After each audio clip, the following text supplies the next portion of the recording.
बंदी छोड़ सतगुरु रामपाल जी परमेश्वर जी की जय हो।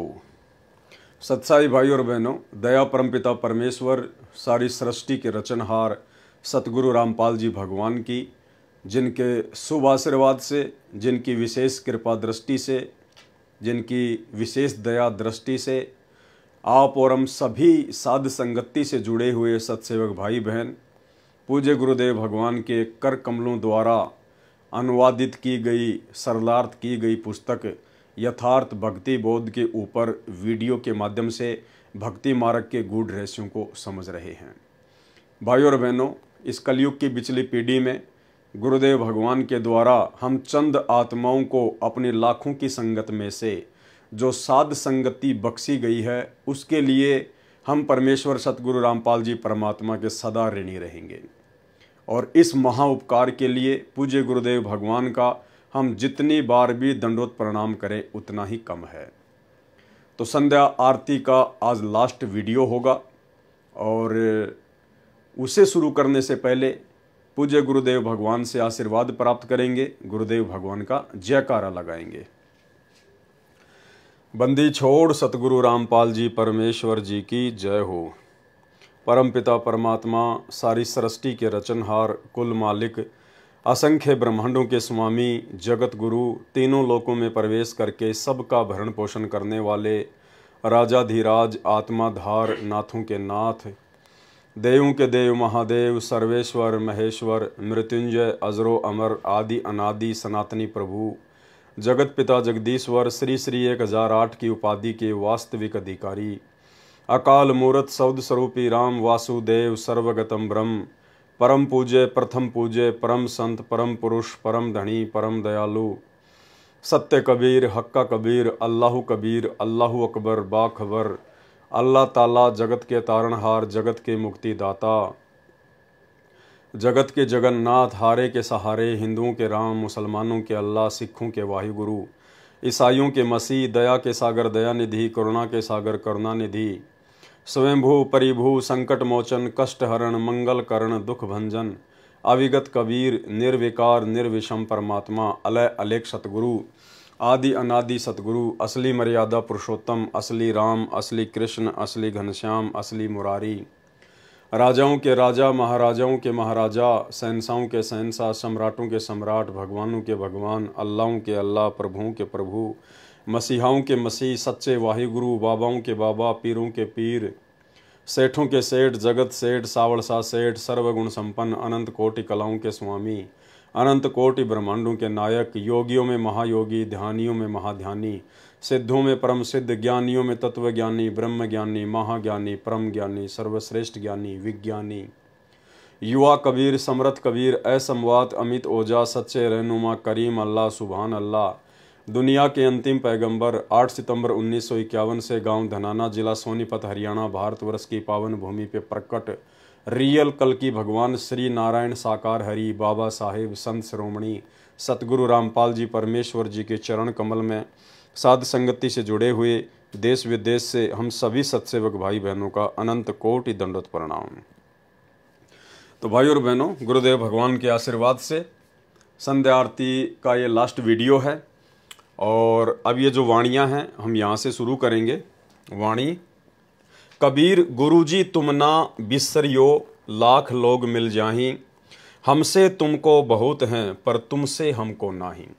यानी एक सच्चे भगत ने किस तरह से अपने गुरुदेव भगवान से विनती करनी चाहिए, उनसे आधीन होकर दासातन अपने अंदर धारण करके अपने पूज्य गुरुदेव भगवान को ही परमात्मा मानकर उनसे प्रार्थना स्तुति करनी चाहिए, ताकि परमेश्वर हमसे प्रसन्न हो और हमें वो इच्छित वस्तु तुरंत प्रदान करें जिसके लिए हम आत्माओं को भटकते भटकते असंख्य युग हो चुके हैं, यानी मोक्ष। और भाइयों और बहनों, सबसे पहली जो कंडीशन है मोक्ष प्राप्त करने की, गुरुदेव भगवान बार बार सत्संग में कहते हैं कि सबसे पहले आपने अपनी पिछली गलतियों को सुधारना पड़ेगा। पिछली गलतियां मतलब असंख्य युगों से हम पूज्य गुरुदेव भगवान की, कबीर परमात्मा की शरण में रहते हुए आ रहे हैं, लेकिन हर बार हम लोग एक ही गलती कर जाते हैं और वो गलती है उस वक्त वो कबीर परमात्मा जो सतगुरु रूप धारण करके आता है, गुरु रूप धारण करके आता है, अपने नूरी तेजपुंज वाले शरीर के ऊपर एक हल्का और कोट धारण करके आता है, हम इंसानों जैसा इंसान बन के आता है, एक आम व्यक्ति जैसी लीला करता है, हम उस वक्त उस पूर्ण परमेश्वर को सतगुरु रूप में ना पहचान कर हम किसी और को ही भगवान मानते रहते हैं, जिस कारण से असंख्य युगों से इस परमेश्वर की शरण में रहते रहते भी हम आज तक मोक्ष प्राप्त नहीं कर पाए।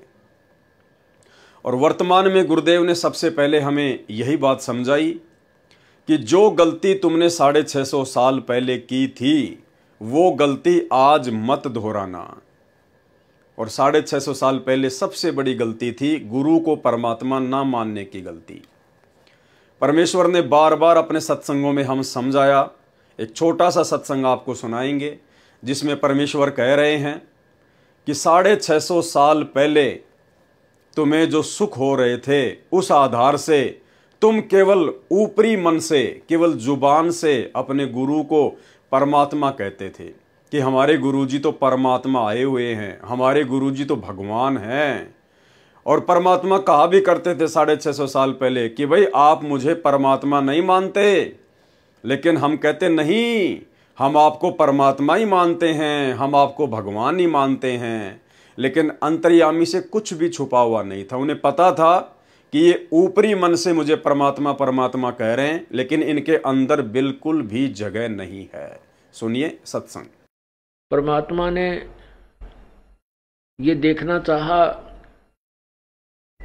कि ये मेरे विचारों को से कितने परिचित हैं, इनके अंदर कुछ दृढ़ता भी है जो ये बोलते हैं कि हम तो मोक्ष चाहते हैं, हम आपके अतिरिक्त किसी को नहीं चाहते हैं, आप हमारे परमात्मा हो, आपसे हमें वो सुख मिले हैं जो हमें कहीं पर भी प्राप्त नहीं हुए थे। ये ऊपरले मन से कह रहे हैं या इनके अंदर भी कोई स्थान है। ये परीक्षा लेने के लिए परमात्मा ने, कबीर परमेश्वर ने एक लीला की थी। और यही कारण था भाइयों और बहनों हमारे नीचे गिरने का। हमने परमेश्वर से झूठ कहा कि हम आपको परमात्मा मानते हैं, लेकिन वे तो अंतर्यामी हैं, उन्हें तो अंदर की बात का पता है। इसलिए परमेश्वर ने 64 के 64 लाख अपने शिष्यों को एक परीक्षा के माध्यम से रिजेक्ट कर दिया। और आज वर्तमान में सतगुरु रामपाल जी भगवान स्वयं वो कबीर परमात्मा सतलोक से अवतरित हैं, सतलोक से इस मृतलोक में प्रकट हैं, विद्यमान हैं। और यदि आज भी हमने वही गलती कर दी जो गलती हम 650 साल पहले करके आ चुके हैं, जो गलती हम युगों युगों से करते आ रहे हैं, तो क्या फायदा फिर इस कलयुग की बिचली पीढ़ी में 21वीं सदी में पैदा होने का, ये मनुष्य शरीर प्राप्त करने का, ये शिक्षा प्राप्त करने का, गुरुदेव भगवान के इतने प्रयत्न का, उनके द्वारा इतना संघर्ष जो ये सबूत और प्रमाण दिखाने के लिए किया गया है, आप और हम आत्माओं को जगाने के लिए किया गया है, फिर क्या फायदा उस चीज का। तो आज हम वो गलती नहीं करेंगे, कम से कम सत्सेवक भाई बहन तो वो गलती बिल्कुल भी नहीं करेंगे, क्योंकि आज परमात्मा ने ऐसा कोई भी सबूत, ऐसा कोई भी प्रमाण शेष नहीं छोड़ा है जो ये साबित करता हो कि संत रामपाल जी परमात्मा नहीं हैं या संत रामपाल जी खुद ही कबीर जी नहीं हैं। हर प्रकार के सबूत, एविडेंस परमात्मा ने हर धर्म पुस्तकों से निकाल कर दे दिया है। और उससे ऊपर परमेश्वर के जो गुण होते हैं, कबीर परमात्मा के जो गुण होते हैं, कोडी को काया देना, निर्धन को माया देना, अंधे को आंख देना, बांझ को पुत्र देना, निर्धन को संपत्ति देना, आज सब कुछ परमेश्वर छप्पर फाड़ के दे रहे हैं, छप्पर फाड़ के। और उसके बावजूद भी यदि हम अपने गुरुदेव भगवान को कबीर परमेश्वर के रूप में नहीं देखेंगे तो धिक्कार है फिर आप और हमारे इस मानव जन्म को। तो कम से कम साध संगति से जुड़े हुए सत्सेवक भाई बहनों ने साध संगति के माध्यम से अपनी आत्मा को इतना मजबूत कर लिया है, इतना दृढ़ कर लिया है कि आज हम अपने गुरुदेव भगवान को इतना विश्वास दिलाने के काबिल हो चुके हैं, उन्हीं के आशीर्वाद से इतने लायक हो चुके हैं कि आज हम अपने गुरुदेव भगवान को नाराज नहीं करेंगे। क्योंकि एक सत्संग में गुरुदेव भगवान ने बताया कि बच्चों जब से तुम सतलोक से बिछुड़ के आए हो उसी दिन से सतलोक से एक विमान प्रतिदिन तुम्हें लेने के लिए त्रिकुटी पर रोज आता है। लेकिन साथ में गुरुदेव ने यह भी बताया कि आज तक वो विमान खाली ही गया है, आज तक वो विमान खाली ही गया है, कोई भी उस विमान में बैठने के योग्य भगत नहीं हो पाया। तो भाइयों और बहनों, अब ये मोक्ष का प्राइम टाइम है, बिचली पीढ़ी है, परमात्मा ने कोई कसर बाकी नहीं छोड़ी है। अब यदि कोई कमी रहेगी, कोई कसर रहेगी, तो आप और हम भगत आत्माओं की अपनी खुद की अज्ञानता की रहेगी। इसलिए आज हम कम से कम गुरुदेव भगवान को नाराज ना करें, आज हम उस विमान को वापस खाली सतलोक ना जाने दें। तो कम से कम साध संगति से जुड़े हुए भाई बहन तो इस कदर परमेश्वर जी के आशीर्वाद से लायक हो चुके हैं, और इसका सबसे बड़ा प्रमाण यही है कि हमने इस दाढ़ी मूंछ वाली कबीर जी की समझे जाने वाली काल्पनिक फोटो को परमात्मा मानने से इनकार कर दिया है। हजारों लाखों सत्सेवक भाई बहन हैं देश विदेश में, किसी के भी घर में आपको ये दाढ़ी मूंछ वाली कबीर जी की कही जाने वाली नकली फोटो नहीं मिलेगी। ना हम इसे अपने दरबार में रखते, ना हम इसे अपने घर पर रखते, ना हम इस फोटो वाला लॉकेट पहनते, ना हम इस नकली कबीर का जून के महीने में कबीर प्रकट दिवस मनाते, ना हमारी इसमें किसी प्रकार की कोई श्रद्धा और कोई आस्था है। हम सत्सेवकों की पूरी श्रद्धा, पूरी आस्था, पूरा समर्पण, पूरी लगन केवल ओरिजिनल कबीर सतगुरु रामपाल जी परमेश्वर जी के चरणों में है। तो आज हम कम से कम अपने गुरुदेव भगवान को यकीन दिला सकते हैं कि आज हम उनके साथ सतलोक जाने के काबिल हो रहे हैं, और यदि थोड़ी बहुत कोई कमी होगी तो उसको भी सतगुरु रामपाल जी परमेश्वर अपने आशीर्वाद से, अपनी भक्ति से, अपनी दया दृष्टि से हम सत्सेवकों की उन कमियों को भी पूरा करेंगे, हमें इतना विश्वास है। तो हमने अपने गुरुदेव भगवान को प्रसन्न करना है, और प्रसन्न करने का सबसे पहला तरीका गुरु को ही परमात्मा मानना, गुरु को ही भगवान मानना, और गुरु को भगवान माने बिना आप और हमारी बात बनेगी भी नहीं। एक सत्संग में गुरुदेव ने बिल्कुल स्पष्ट कह रखा है कि यदि आपने सतलोक जाना है, भक्ति सफल करनी है, तो आपने गुरु जी को परमात्मा मानना पड़ेगा, और गुरु को परमात्मा मान के ही फिर आपने अपनी आध्यात्मिक क्रियाओं को करना पड़ेगा। आध्यात्मिक क्रिया मतलब पांचों यज्ञ, सत्संग सुनना, मंत्र जाप करना, तीनों समय की आरती। यदि आप अपने गुरु को कबीर भगवान नहीं मानते हैं और अपने गुरु जी के साथ साथ आप इस दाढ़ी मूंछ वाली कबीर जी की फोटो को भी परमात्मा मान के पूजते हैं, दंडवत करते हैं, तो आप चाहे कितनी भी भक्ति क्यों ना कर लीजिए, परमात्मा कहते हैं आपकी भक्ति अभी शुरू भी नहीं हुई है, शुरू भी। सुनिए वीडियो। गुरु मानुष कर जानते ते नर कहिए अंध। अब आपको उदाहरण भी बताया था कि गुरु जी को भगवान मानकर ही हमने अपनी आध्यात्मिक क्रियाओं को करना पड़ेगा। क्योंकि आप जब गुरु जी के पास जाओगे तो आपके मन में ये होगा, यदि इनके स्थान पर भगवान होते आज तो आप कैसा व्यवहार करते, निष्कपट गदगद आत्मा और चेहरे की तरह इन्हें देखते रहते।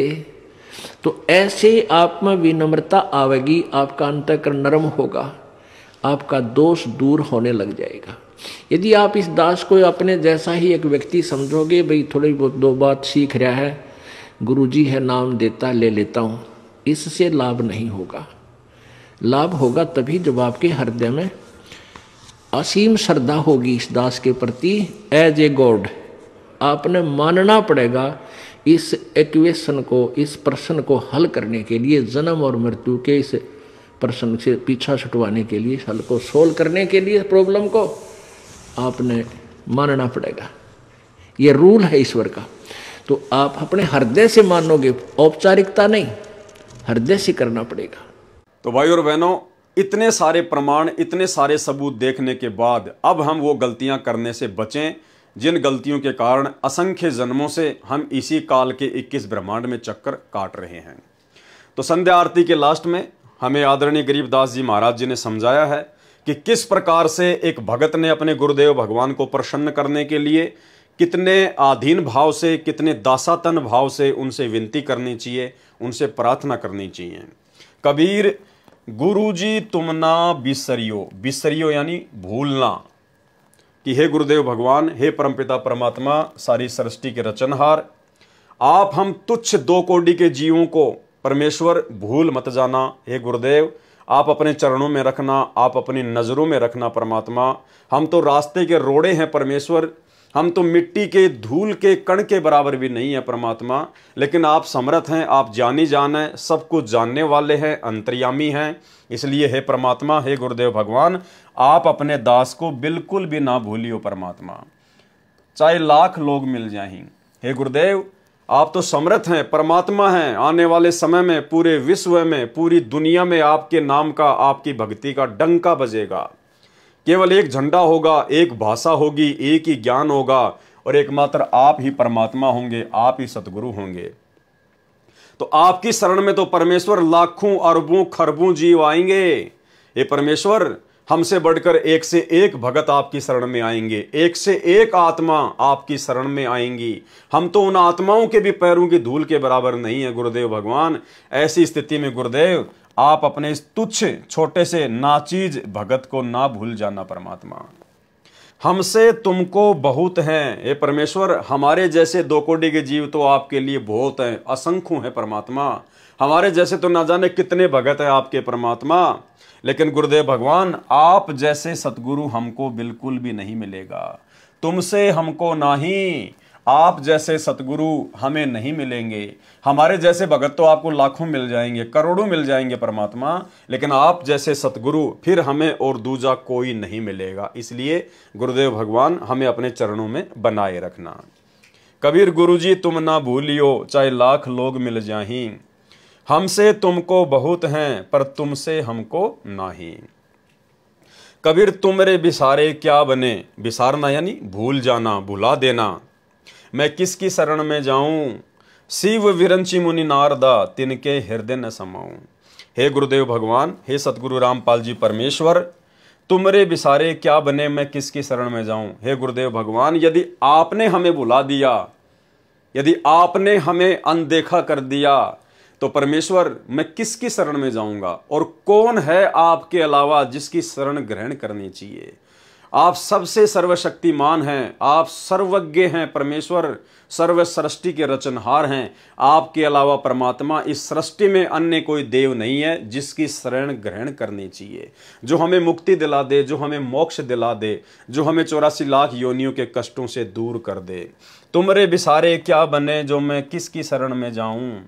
शिव विरंची मुनि नारदा, तिनके हृदय न समाऊं। शिव यानी शंकर भगवान, विरंची यानी श्री ब्रह्मा जी, मुनि नारदा यानी ब्रह्मा जी का पुत्र नारद। कहते हैं परमात्मा, आपने यदि हमें नीचे गिरा दिया, आपने यदि हमें भुला दिया, तो परमात्मा हम तो ना घर के रहेंगे ना घाट के रहेंगे गुरुदेव भगवान। क्योंकि आपकी भक्ति लेने के बाद हमने अन्य सभी देवी देवताओं की पूजा पाठ करना छोड़ दिया है। हमने उनको अपने इष्ट रूप में मानना छोड़ दिया है। जो पहले हम अज्ञानता के चलते उनको अपना भगवान मानते थे, अपना इष्ट मानते थे। हे परमेश्वर, जब से हमने आपको अपना इष्ट बनाया है, आप सतगुरु को ही हमने अपना इष्ट बनाया है, अपना परमात्मा बनाया है, अपना भगवान माना है, तब से ये अन्य नकली भगवान, 21 ब्रह्मांड की सभी शक्तियां, 33 करोड़ देवी देवता, ब्रह्मा विष्णु महेश, काल दुर्गा, ये भी हमसे नाराज हैं, हमसे खफा हैं, और ये मौका देख रहे हैं कि कब ये भगत अपने सतगुरु के चरणों से दूर हटे, कब ये भगत मर्यादा तोड़े, और मैं इसको अपने जाल में, अपने षड्यंत्र में पहले से कहीं ज्यादा जबरदस्त तरीके से फंसा लूं। तो हे परमेश्वर, हे सतगुरुदेव भगवान, आपके अलावा तो यहां सब हमारे शत्रु ही शत्रु हैं परमात्मा। यदि आपने बुला दिया हमें, तो परमात्मा किसी और की शरण में जाने के लायक नहीं हैं। ये शिव विरंची मुनि नारदा, ये सब हमारे से खफा हैं, हमारे से नाराज हैं। तिनके हृदय ने समाऊं। परमात्मा, अब हम इनको अच्छे नहीं लगते, अब हम इनके हृदय में समाने के लायक बिल्कुल भी नहीं है। इसलिए परमेश्वर, आपके अलावा हम जीवों का सृष्टि में, इस ब्रह्मांड में और कहीं कोई ठोर ठिकाना नहीं है। इसलिए है गुरुदेव भगवान, हम तुच्छ, नीच, जड़ बुद्धि, मंद बुद्धि, महाअज्ञानी 2 कोटि के जीवों को अपनी शरण में रखना परमात्मा, आपसे इतनी अरदास है। कबीर अवगुण किए तो बहुत किए, करत न मानी हार, और भावे बंदा बख्श दियो, भावे गर्दन तार। हे गुरुदेव भगवान, हे कबीर परमात्मा सतगुरु रामपाल जी परमेश्वर, आप जी की शरण में आने से पहले परमात्मा अवगुण किए तो बहुत किए। मालिक, हमने बहुत अवगुण किए, बहुत कुकर्म किए परमात्मा। शुभ कर्म हमने एक भी नहीं किया, क्योंकि ना ज्ञान था, ना भक्ति थी, ना परमात्मा था। काल की आगोश में थे, काल सिर पर बैठा था परमात्मा। इसने जो भी कर्म करवाए स्वार्थ के लिए उल्टे ही कर्म करवाए। तो अवगुण किया तो बहुत किया, करत न मानी हार, कभी थके नहीं परमात्मा।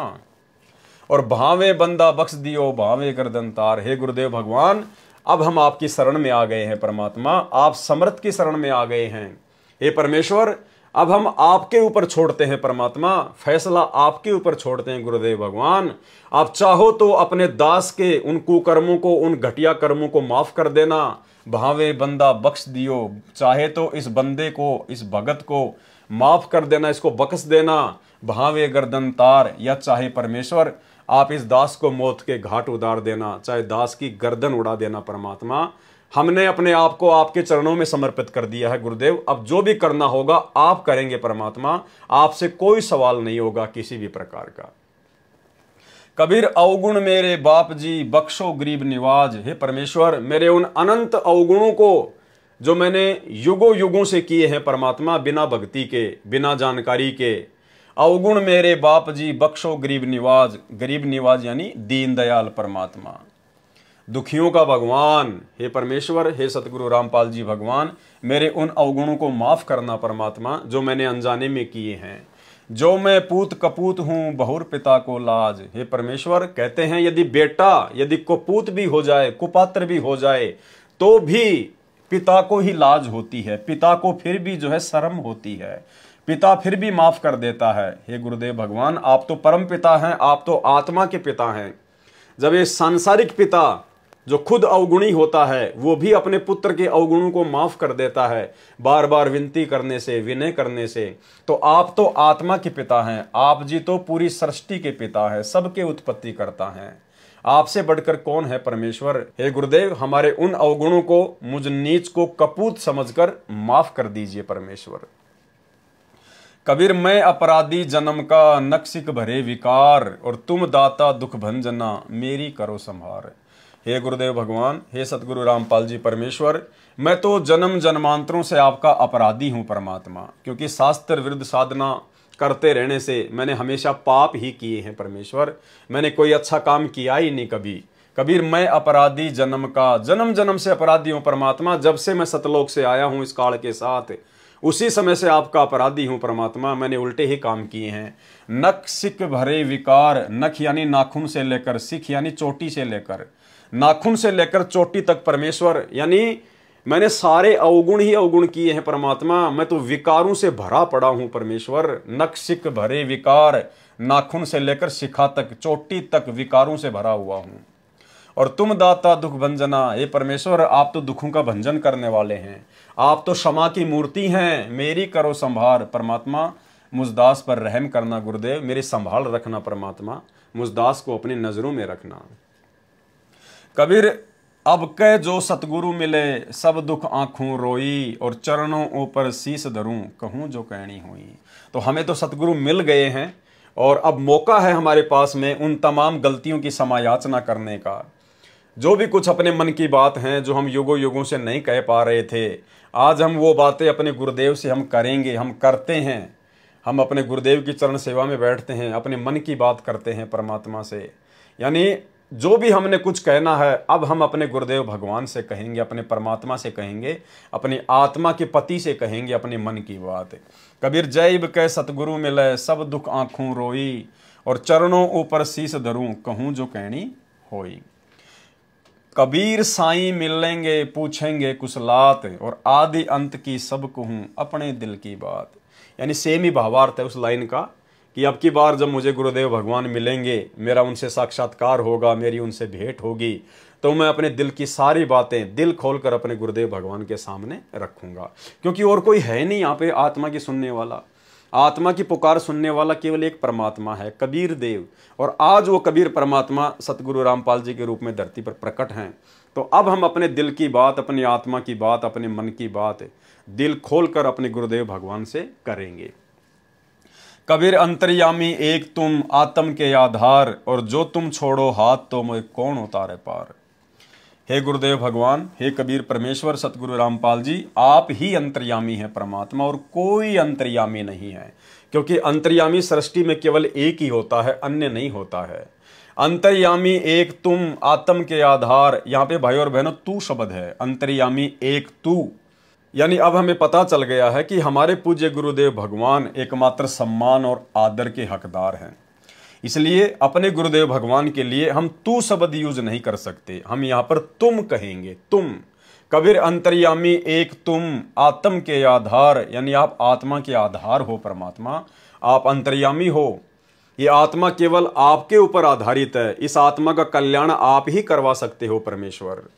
जो तुम छोड़ो हाथ तो मुझे कौन उतारे पार। हे गुरुदेव, यदि ऐसे में आपने भी हमारा साथ छोड़ दिया, हम तो हैं ही अवगुणी परमात्मा, हम तो हैं ही विकारी, इसलिए परमेश्वर आप दया करना। यदि आपने भी हमारा हाथ छोड़ दिया तो इस भवसागर में परमात्मा हमारा हाथ पकड़ने वाला और दूसरा कोई नहीं है, हमारे को यहाँ से पार उतारने वाला, 21 ब्रह्मांड से हमारी नैया को पार उतारने वाला, सतलोक भेजने वाला और कोई नहीं है। इसलिए परमेश्वर अपने दास पर, अपनी दासियों पर सदैव अपना प्यार भरा आशीर्वाद बनाए रखना। तो इस प्रकार से हमने अपने गुरुदेव भगवान से इन वाणियों के माध्यम से और बहुत ही आधीन भाव से हमने विनती करनी है। कबीर जी के दोहे का सरलार्थ परमेश्वर कबीर जी ने चित्रार्थ किया है कि भगत की कैसी श्रद्धा होनी चाहिए। भगत की अपने गुरु जी के प्रति ऐसी श्रद्धा होनी चाहिए। कैसी? शिष्य कहे कि हे गुरुदेव, आप जी हमारे को ना भुलाना, चाहे आपके लाख अनुयायी हो जाएं, क्योंकि हमारे जैसे शिष्य तो आपके बहुत हैं, परंतु हमारे को आप जैसा ज्ञान संपन्न गुरु पृथ्वी पर नहीं है। गुरु जी तुम ना बिसरियो, चाहे लाख लोग मिल जाहीं, और हमसे तुमको बहुत हैं, पर तुमसे हमको नहीं। कबीर तुमरे बिसारे क्या बने, मैं किसकी शरण में जाऊं, और शिव विरंची मुनि नारदा इनके हृदय न समाऊं। यदि आप मुझे बिसर गए, भूल गए, तो मेरा क्या होगा, मैं किसकी शरण में जाऊंगा। यदि आप मुझे भूल गए तो मेरा क्या होगा, मैं किसकी शरण में जाऊं। आपका ज्ञान अन्य को सुनाता हूं कि केवल एक परमात्मा की भक्ति पूजा करो, अन्य देवताओं की पूजा मत करो। एक कै साधे सब सदें, सब साधे सब जाए, माली सींचे मूल को फले फूले अघाए। जिस कारण से सब देवता, शिव विरंच यानी ब्रह्मा जी आदि तीनों देवताओं तथा नारद मुनि जी भी मुझसे खफा हैं, नाराज हैं, अप्रसन्न हैं। उनके हृदय में मेरे लिए स्थान नहीं है, उनको मैं एक आंख अच्छा नहीं लगता। इसलिए कृपा आप ना भूल जाना। हे गुरुदेव, आप हमें ना भुला देना। आप अपने दास को, अपनी दासियों को हमेशा अपनी नजरों में रखना, अपना आशीर्वाद बना के रखना। अवगुण किए तो बहुत किए, करत न मानी हार, और भावे बंदा बख्श दियो, भावे गर्दन तार। हे परमेश्वर, अनगणित पाप कर दिए, कभी हार नहीं मानी। कभी हम कसाई बने, कभी हम राजा बने। राजा तो कसाई से भी ज्यादा पाप कमाता है। हम जो एक किसानी का काम करते हैं, इसमें भी परमात्मा कहते हैं एक हड़ाई और 100 कसाई, इतना पाप खेती बाड़ी में होता है। तो आज से पहले जब हम परमात्मा की शरण में नहीं थे तो ये सारे पाप कर्म हमारे ऊपर लगते थे। इसलिए कहा है, हे परमेश्वर, अनगणित पाप कर दिए, कभी हार नहीं मानी। अर्थात बिना ज्ञान के पाप भी उमंग के साथ करता रहा, कभी आलस्य नहीं किया। हे परमात्मा, हे गुरुजी, हे परमात्मा, हे गुरुजी, यानी गुरुजी को ही परमात्मा कहना होता है, गुरुजी ही परमात्मा होता है। भाई और बहनों, ये बीच बीच में परमात्मा इस प्रकार से संकेत करते हैं। देखो, हे परमात्मा, फिर हे गुरुजी, यानी गुरु ही परमात्मा रूप में धरती पर प्रकट होते हैं। आज सतगुरु रामपाल जी स्वयं ही परमात्मा हैं, स्वयं ही ये कबीर देव हैं। और इसीलिए तो हमने इस दाढ़ी मूंछ वाली कबीर जी की नकली फोटो को परमात्मा मानना छोड़ दिया है। हे परमात्मा, हे गुरुजी, अब आपकी शरण में आ गया हूं। चाहे इस बंदे, इस मनुष्य को, इस भगत को क्षमा करो, चाहे गर्दन उतार लो, परंतु रखियो अपनी शरण में। हे गुरुजी, आप मेरे ऊपर ऐसी मेहर दया करो जैसे पिता अपने पुत्र के सर्व अपराधों को क्षमा करता है। जो मैं पूत कपूत हूं, बहुर पिता को लाज। ऐसे ही गुरुदेव रूपी मेरे पिताजी मुझे क्षमा करो।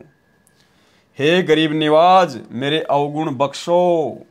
यदि मैं अच्छा शिष्य नहीं हूं, यदि मैं कपूत हूं, तो आप पिता के तुल्य हैं। यदि आप मेरे पाप क्षमा नहीं करोगे तो पिता होने के नाते शर्म लगेगी। जो मैं पूत कपूत हूं, बहुर पिता को लाज। यदि आपकी शरण में आने के बाद भी आपने मेरे पाप कर्मों का सत्यानाश नहीं किया, मेरे उन अपराधों को क्षमा नहीं किया, मुझ नीच को नहीं बख्शा, तो एक पिता होने के नाते आपको शर्म लगेगी। बहुर पिता को लाज। तो ऐसे प्रार्थना करने से फिर गुरुदेव भगवान हम आत्माओं के ऊपर दया बख्शते हैं। हे गुरुदेव, तत्व ज्ञान न होने के कारण मैं तो जन्म से ही गलतियां अपराध करता आ रहा हूं। मेरे में तो नख, पैर के नाखून से लेकर सिख यानी शिखा, सिर की चोटी तक विकार भरे पड़े हैं। अर्थात मैं तो पापों से सना पड़ा हूं, अर्थात पापों से भरा पड़ा हूं। हे दाता, आप तो दुख नाश करने वाले हो। मेरी ओर ध्यान दो, मेरी संभाल करो, मेरी केयर टेक करो। गुरुदेव भगवान, मेरी संभाल करो। तत्व ज्ञान के पश्चात भगत की श्रद्धा ऐसी हो जाती है, भगत कहता है कि यदि अब की बार सतगुरु मिल गए, जय इबके सतगुरु मिले, सब दुख आंखों रोए, और चरणों ऊपर शीस धरूं, कहूं जो कहनी होए। अब की बार सतगुरु मिल गए तो अपना सर्व दुख रो रो कर बताऊंगा, चरणों के ऊपर सिर रखकर सर्व बातें करूंगा। परमेश्वर कबीर जी ने भगत की सच्ची श्रद्धा के लक्षण बताए हैं कि भगत कहता है कि साईं अर्थात गुरुदेव मिलेंगे, कबीर साईं मिलेंगे, पूछेंगे कुशलात, आदि अंत की सब कहूं अपने दिल की बात। कि साईं अर्थात गुरुदेव मिलेंगे। देखो साईं का मतलब क्या होता है? परमात्मा, भगवान, मालिक। और यहाँ गुरुदेव कह रहे हैं साईं अर्थात गुरुदेव, यानी वो गुरुदेव ही साईं है, गुरुदेव ही मालिक है, गुरुदेव ही परमात्मा है, कबीर है। कि साईं अर्थात गुरुदेव मिलेंगे, कुशल मंगल पूछेंगे, आदि अंत अर्थात शुरू से लेकर आखिर लास्ट तक की अपने दिल की सब बातें कहूंगा। हे गुरु भगवान, क्या कहा है? हे गुरु भगवान, यानी गुरु ही भगवान होता है। हे गुरु भगवान, आप तो अंतर्यामी हैं, अंतर्यामी एक तुम, आत्म के आधार, और एकमात्र आप ही आत्मा के सहारा हैं, आत्मा के आधार हैं। और जो तुम छोड़ो हाथ तो मुझे कौन उतारे पार। यदि आपने मेरा हाथ छोड़ दिया तो मुझे कोई पार नहीं कर सकता। आप इस भले बुरे दास दासी को चरणों से दूर मत करना, अपनी शरण में रखना।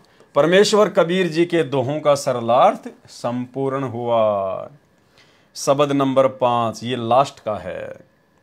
मेरे गुरुदेव भगवान के सरलार्थ की आवश्यकता नहीं है, यह तो अपने आप ही सरल है। मेरे गुरुदेव भगवान दियो काट काल की फांसी। तो गुरुदेव भगवान ने जानबूझकर इस शब्द के सरलार्थ को अपने कर कमलों से नहीं लिखा, जानबूझ के छोड़ दिया परमात्मा ने। और कह रहे हैं कि ये तो अपने आप में बहुत सरल है, जबकि पूरी संध्या आरती में यदि सबसे कठिन कोई शब्द है, सबसे कठिन यदि कोई चौपाइयां हैं, तो मेरे गुरुदेव भगवान के सरलार्थ की हैं, जिनके अंदर परमात्मा ने लास्ट की 2 चौपाइयों में गहरा गूढ़ ज्ञान छुपा रखा है। अब भाई और बहनों, ये जो शब्द है मेरे गुरुदेव भगवान दियो काट काल की फांसी, ये कोई आदरणीय गरीबदास जी महाराज जी का लिखा हुआ नहीं है, ये कोई कबीर जी का लिखा हुआ नहीं है, किसी अन्य साधु संत महात्मा का लिखा हुआ नहीं है। ये स्वयं सतगुरु रामपाल जी परमेश्वर जी ने अपने कर कमलों से गुरु शिष्य परंपरा का निर्वाह करते हुए और अपने पूज्य गुरुदेव, अपने मुंह बोले पूज्य गुरुदेव आदरणीय राम देवानंद जी के महिमा में लिखा है। क्योंकि 17 फरवरी 1988 को सतगुरु रामपाल जी ने गुरु शिष्य परंपरा का निर्वाह करते हुए जिस प्रकार 650 साल पहले इसी परमात्मा ने, जब ये कबीर नाम से आए थे, इन्होंने काशी के पंडित रामानंद जी को अपना मुंह बोला गुरु बनाया। दुनिया की नजरों में तो कबीर जी के गुरु पंडित रामानंद जी थे, लेकिन आध्यात्मिक दृष्टि से पंडित रामानंद जी के गुरु कबीर जी थे। तो आज वही परमात्मा धरती पर प्रकट है, वही कबीर धरती पर प्रकट है, सतगुरु रामपाल जी परमेश्वर जी के रूप में। तो लीला भी परमात्मा वही करेंगे, जाहिर सी बात है। अब आप और हमें तो बताएंगे नहीं, ना उन्होंने किसी को 650 साल पहले बताया। तो आज भी परमेश्वर सेम वही भूमिका, वही लीला कर रहे हैं। और 17 फरवरी 1988 के दिन आदरणीय राम देवानंद जी को अपना मुंह बोला गुरु बनाया। और ये बात दास आपको पूज्य गुरुदेव के कर कमलों से लिखी हुई एक अन्य पुस्तक जब जब भूल पड़े, जिसके ऊपर हमने 10 वीडियो बनाए थे, उनमें दास ने आपको स्पष्ट रूप से गुरुदेव भगवान के कर कमलों से लिखा हुआ दिखा भी दिया, जिसमें खुद आदरणीय राम देवानंद जी, जिनको हम अपना दादा गुरु जी कहते हैं, उन्होंने खुद संत रामपाल जी के सामने विनती करते हुए कहा था कि मैंने तो परमात्मा पा लिया और आपका पाना बड़ा मुश्किल हो गया, बड़ा दुर्लभ हो गया। खुद संत रामपाल जी से दादा गुरु जी विनती कर रहे हैं। और भी बहुत सारी जगह गुरुदेव भगवान ने संकेत छुपाए हुए हैं, जो हमने उस पुस्तक के अनुवाद के समय देखे, समझे और पढ़े। तो भाई और बहनों, ये जो शब्द है महिमा का, मेरे गुरुदेव भगवान दियो काट काल की फांसी, ये सतगुरु रामपाल जी परमेश्वर जी ने अपने मुंह बोले गुरु आदरणीय राम देवानंद जी की महिमा में लिखा है, गुरु शिष्य परंपरा का निर्वाह करते हुए। आप और हमें ये सिखाने के लिए, ये समझाने के लिए कि एक सच्चे भगत का अपने गुरु जी के प्रति कितना प्रेम होना चाहिए, गुरु जी के प्रति कितनी श्रद्धा होनी चाहिए, कितनी अगाध और अटूट श्रद्धा होनी चाहिए। तो गुरुदेव ने जानबूझकर आप और हमारी परीक्षा के लिए, आप और हम भक्तों की कॉमन सेंस को चेक करने के लिए जानबूझकर सतगुरु रामपाल जी परमेश्वर जी ने यहां पर यह लिखा है कि मेरे गुरुदेव भगवान के सरलार्थ की आवश्यकता नहीं है, यह तो अपने आप ही सरल है। भाई और बहनों, ये संध्या आरती हम करते हैं रोजाना। ये तीनों समय की आरतियां गुरुदेव ने भक्ति बोध पुस्तक में डालकर आप और हमें दी हुई है। किस लिए? अपने गुरुदेव भगवान की स्तुति के लिए, उनकी महिमा के लिए। और लास्ट में जब हम संध्या आरती करते हैं और लास्ट का जो ये शब्द है मेरे गुरुदेव भगवान, तो आप और हम रोज अपने गुरुदेव भगवान की स्तुति करते हैं, महिमा करते हैं। तो अपनी स्तुति को, अपनी महिमा को गुरुदेव भगवान कैसे लिख कर बताएंगे? क्या हमारे अंदर इतनी कॉमन सेंस भी नहीं है? क्या तत्वदर्शी संत की शरण में आने के बाद और 30 वर्षों से इतना ज्ञान लेने के बाद क्या आज भी गुरु को यह बताने की आवश्यकता पड़ेगी कि भाई तुम लोगों ने किस प्रकार से मेरी महिमा करनी है, तुम भक्तों ने किस प्रकार से अपने गुरु सतगुरु रामपाल जी को महत्व देना है? क्या आज भी गुरु जी बताएंगे हमें? तो फिर धिक्कार है आप और हमारे को, जो हमने गुरुदेव भगवान से इतना अनमोल तत्व ज्ञान प्राप्त किया और उसके बावजूद भी हम गुरु महिमा को नहीं समझ पा रहे, गुरु के महत्व को नहीं समझ पा रहे।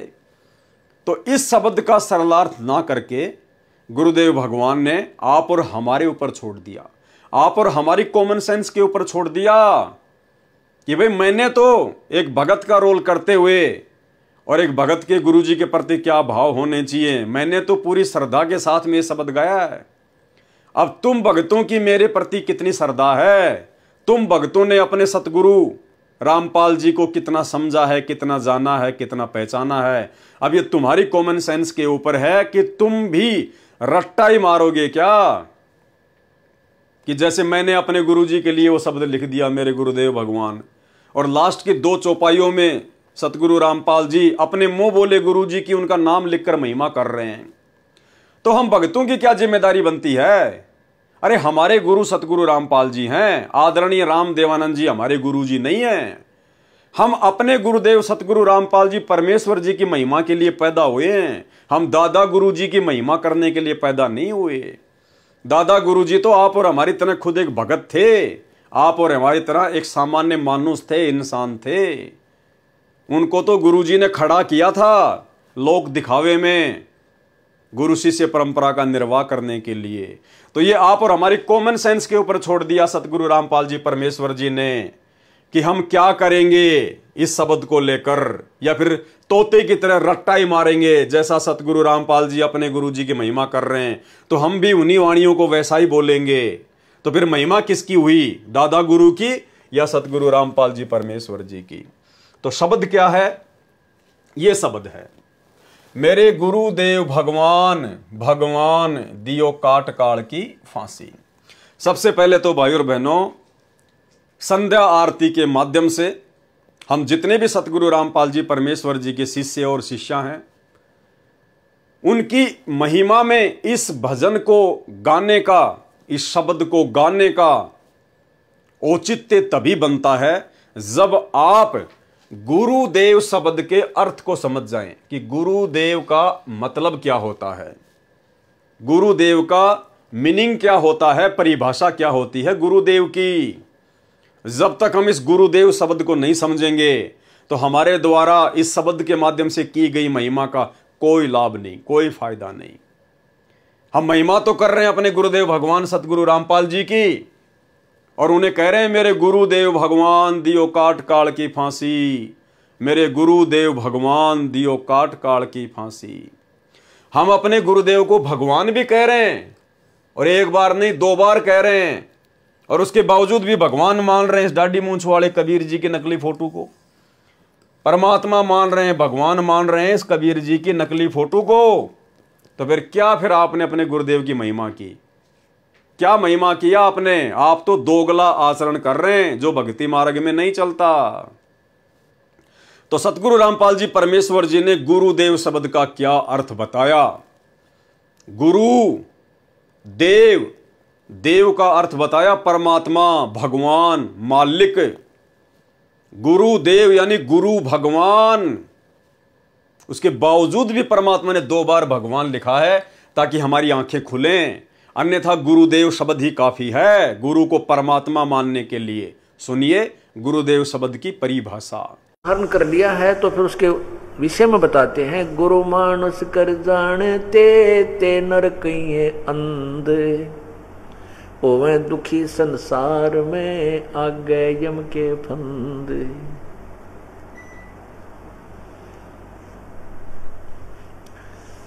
जो व्यक्ति गुरु को एक सिंपल मैन मानता है, साधारण व्यक्ति मानता है, मनुष्य मानता है, तो कहते हैं उनको ज्ञान वाली आँखियां नहीं हैं, वो अंधे हैं।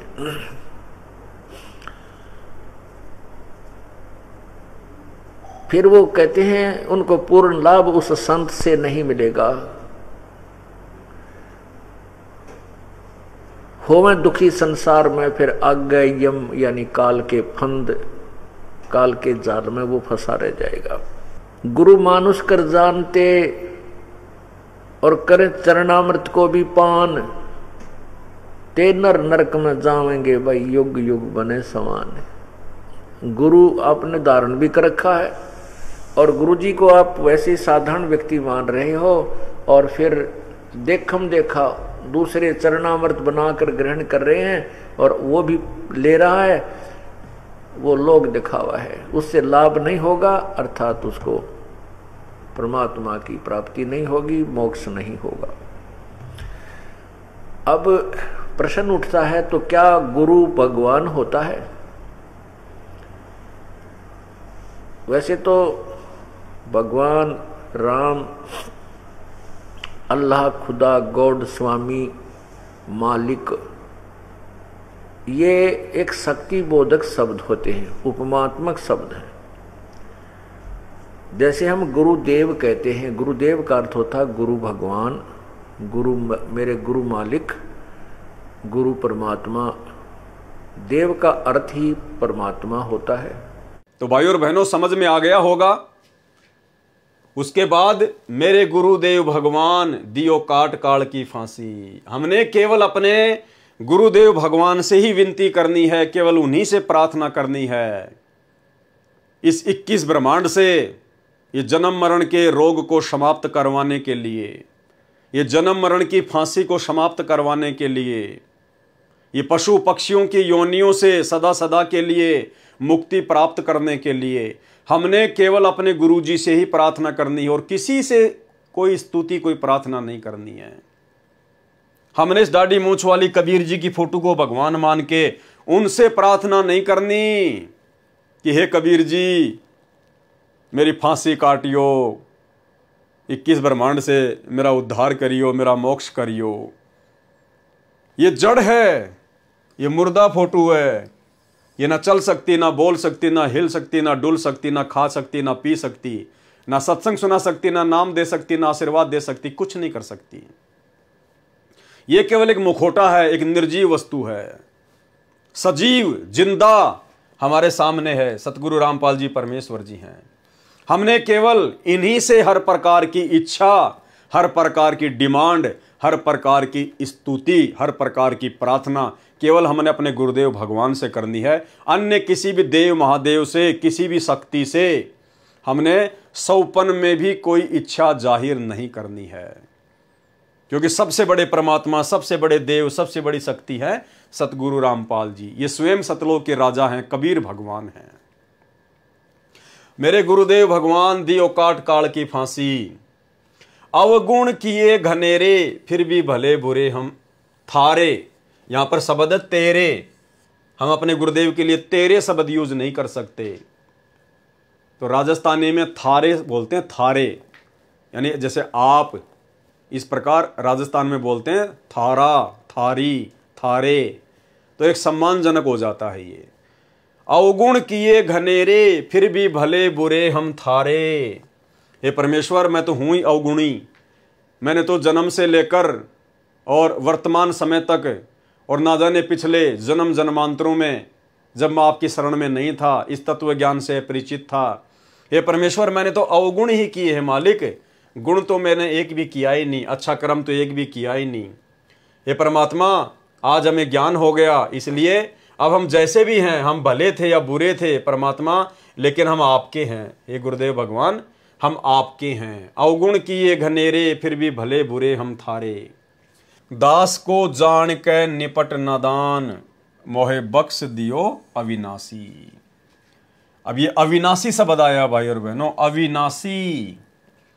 अविनाशी किसको कहते हैं? जिसका नाश करने में कोई भी सक्षम ना हो। अविनाशी, जिसका किसी भी देश काल और परिस्थिति में विनाश ना हो, जिसको काल ना खा सके, उसको कहते हैं अविनाशी। और महिमा किसकी कर रहे हैं हम? अपने गुरुदेव भगवान की। तो हमने अविनाशी शब्द ये किसके लिए यूज किया? अपने गुरुदेव भगवान के लिए, सतगुरु रामपाल जी परमेश्वर जी के लिए। तो कौन है सतगुरु रामपाल जी परमेश्वर? अविनाशी। तो अविनाशी मां के गर्भ से जन्म लेके आएगा क्या? अरे अविनाशी परमात्मा 8 सितंबर 1951 को मां के गर्भ से जेल में लिपट के आएगा क्या? ये कॉमन सेंस की बात है। और इसीलिए हम सत्सेवकों ने सतगुरु को अविनाशी मानकर 8 सितंबर को इनका प्रकट दिवस मनाना शुरू किया। और इस कागज की फोटो को जो कबीर भगवान की समझी जाती है, हमने इसको रिजेक्ट कर दिया कि हमारे अविनाशी हमें समझ में आ चुके हैं। अविनाशी सतगुरु, अविनाशी परमात्मा केवल सतगुरु रामपाल जी परमेश्वर हैं। तो यहां पर अविनाशी शब्द कहकर परमेश्वर की महिमा की गई है, अविनाशी कहकर। तो भाई या तो आप सतगुरु रामपाल जी परमेश्वर जी को अविनाशी कहना छोड़ दो। अगर आप जी इस दाढ़ी मूंछ वाली कबीर जी की फोटो को भगवान मानते हैं, जून के महीने में इसका प्रकट दिवस मनाते हैं, तो फिर आप संत रामपाल जी को अविनाशी कहना छोड़ दीजिए। फिर आप ये दो नाव की सवारी भक्ति मार्ग में नहीं चलेगी। ना घर के रहोगे, ना घाट के, अंत में धोबी के कुत्ते बन के घूमोगे यहीं पे। क्योंकि गुरु मानुष कर जानते ते नर कहिए अंध, ओमे दुखी संसार में और आ गए यम के फंद। कबीरा ते नर अंध हैं जो गुरु को कहते और हरि के रूठे ठोर हैं, गुरु रूठे नहीं ठोर। यदि आप अपने गुरु जी को परमात्मा नहीं मानते हैं, अविनाशी नहीं मानते हैं, कबीर नहीं मानते हैं, तो भाई और बहनों, फिर इस जन्म में तो मोक्ष की उम्मीद बिल्कुल भी मत करना। और अपने गुरुदेव को परमात्मा ना मानने का सबसे पहला जो पॉइंट है वो यही है, यदि आप इस दाढ़ी मूंछ वाली कबीर जी की फोटो को परमात्मा मानते हैं, आप अपने घर पर इस फोटो को रखते हैं, अपने दरबार में इस फोटो को रखते हैं, इस फोटो के आगे यदि आप जोत जलाते हैं, दंडवत करते हैं, इस फोटो का लॉकेट पहनते हैं, तो अभी आपने अपने गुरु जी को परमात्मा नहीं माना। तो यहां पर अविनाशी शब्द है। अविनाशी शब्द केवल परमेश्वर के लिए यूज होता है, और परमात्मा पूरी सृष्टि में केवल एक ही है, 2 या 3 नहीं है। और वो एक परमात्मा आज हमारे गुरुदेव भगवान के रूप में प्रकट हैं। तो इससे भी ये साबित हो जाता है कि सतगुरु रामपाल जी परमेश्वर ही पूर्ण ब्रह्म परमात्मा है, कबीर देव हैं। अब ये सारी बातें सतगुरु रामपाल जी भगवान थोड़ी बताएंगे हमें। वो थोड़ी कहेंगे कि मैं अविनाशी हूं, मैं कबीर हूं, मैं सबका भगवान हूं। इसीलिए तो परमात्मा ने इसका सरलार्थ नहीं किया, हम भक्तों की कॉमन सेंस पर छोड़ दिया कि इतना समझाने के बाद, इतना ज्ञान देने के बाद अब भी अगर ये लकीर के फकीर बने हुए हैं तो क्या फायदा फिर इनको आगे सतलोक ले जाने का। उससे अच्छा तो गंदगी यही ठीक है। तो अविनाशी का मतलब होता है वो परमात्मा जो कभी विनाश में नहीं आता। और विनाश में कौन नहीं आएगा? जिसका जन्म नहीं होता। भाई जिसका जन्म होगा वो तो मरेगा, विनाश में आएगा। और जो है अविनाशी, जो स्वयंभू है, उसका कौन क्या नाश कर देगा, कौन क्या बिगाड़ देगा। तो 8 सितंबर 1951 को सतगुरु रामपाल जी परमेश्वर किसी माँ के गर्भ से जेर में लिपट के नहीं आए आप और हमारी तरह। ये स्वयंभू परमात्मा है, ये अनंत कोटि कलाओं का स्वामी है। ये हम तुच्छ 2 कोटि के जीवों की चरम दृष्टि को धोखा देके एक क्षण में क्या लीला खेल जाए, इस परमेश्वर की गति का वार पार नहीं है। अवगुण किए घनेरे फिर भी भले बुरे हम थारे, और दास को जान के निपट नदान हो नादान, मोहे बख्श दियो अविनाशी। अपने गुरु जी को अविनाशी कह रहे हैं। अगली वाणी, मेरे उठे उमंग सी दिल में, तुम्हें याद करूं पल पल में। हे परमात्मा, हे गुरुदेव भगवान, आपने ऐसा अनमोल ज्ञान दे दिया है, आपने ऐसा अनमोल ये तत्व ज्ञान दे दिया है। परमेश्वर, आपने आत्मा को इतनी उमंग में भर दिया है कि मैं आपको पल पल याद करूं। परमात्मा, एक पल भी आप मेरी यादों से दूर नहीं होते हो। परमात्मा, मेरे चिंतन से, मेरी सोच से आप एक पल भी दूर नहीं होते हो। अब केवल आप ही का चिंतन, आप ही का मनन, आप ही के ज्ञान के ऊपर विचार विमर्श, और परमात्मा दूसरा कोई काम नहीं। मेरे उठे उमंग सी दिल में, तुम्हें याद करूं पल पल में। आपका ऐसा मक्खन ज्ञान यो जगत बिलोवे लासी। कि हे गुरुदेव भगवान, आपने हमें जो अनमोल तत्व ज्ञान दिया है, जो सत्संग सुनाए हैं, ये तो परमात्मा मक्खन की तरह है। मक्खन की तरह, मक्खन जिसको एक बार तैयार कर दिया जाता है वो कभी खराब नहीं होता। फिर मक्खन, और ये दुनिया, ये जगत बिलोवे लासी, और ये दुनिया तो परमात्मा आपके इस मक्खन ज्ञान के अभाव में, और ये तो लस्सी को रड़क रही है, लस्सी को बिलो रही है। अरे लस्सी को मथने से कुछ भी नहीं निकलेगा, कुछ भी नहीं निकलेगा। मथ के मक्खन निकाल दिया। वो मक्खन ज्ञान तो है संत रामपाल जी का, जो सारे शास्त्रों का मंथन करके उन्होंने आप और हमें दे दिया, सार निकाल कर दे दिया। देसी घी है उनका तत्व ज्ञान। और ये दुनिया क्या कर रही है? ये घी निकालने के बाद, मक्खन निकालने के बाद में जो लस्सी बचती है, जो कि जानवरों को पिलाई जाती है, कहते हैं दुनिया तो उस लस्सी को मथ रही है कि इसमें घी निकलेगा। अब उस लस्सी में घी नहीं निकलेगा, चाहे पूरा जिंदगी उसको मथनी करते रहो, चाहे उसको रगड़ते रहो, उस लस्सी में से कभी घी नहीं निकलता। तो आप और हमारा सौभाग्य कि परमेश्वर ने हमें वो मक्खन निकाल कर दे दिया।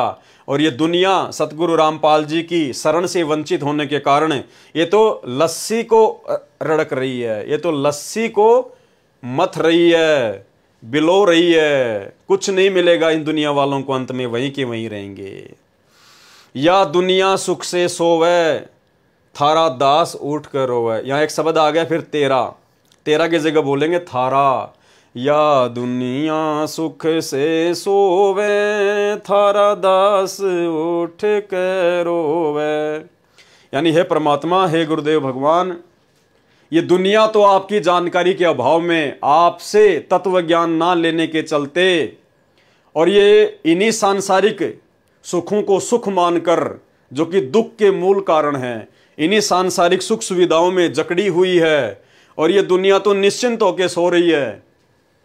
कार कोठी बना ली, बच्चे हो गए, धन संपदा हो गई, बच्चे नौकरी लग गए, तो सोच रहे हैं कि बस हमने सब कुछ प्राप्त कर लिया, या दुनिया सुख से सोए।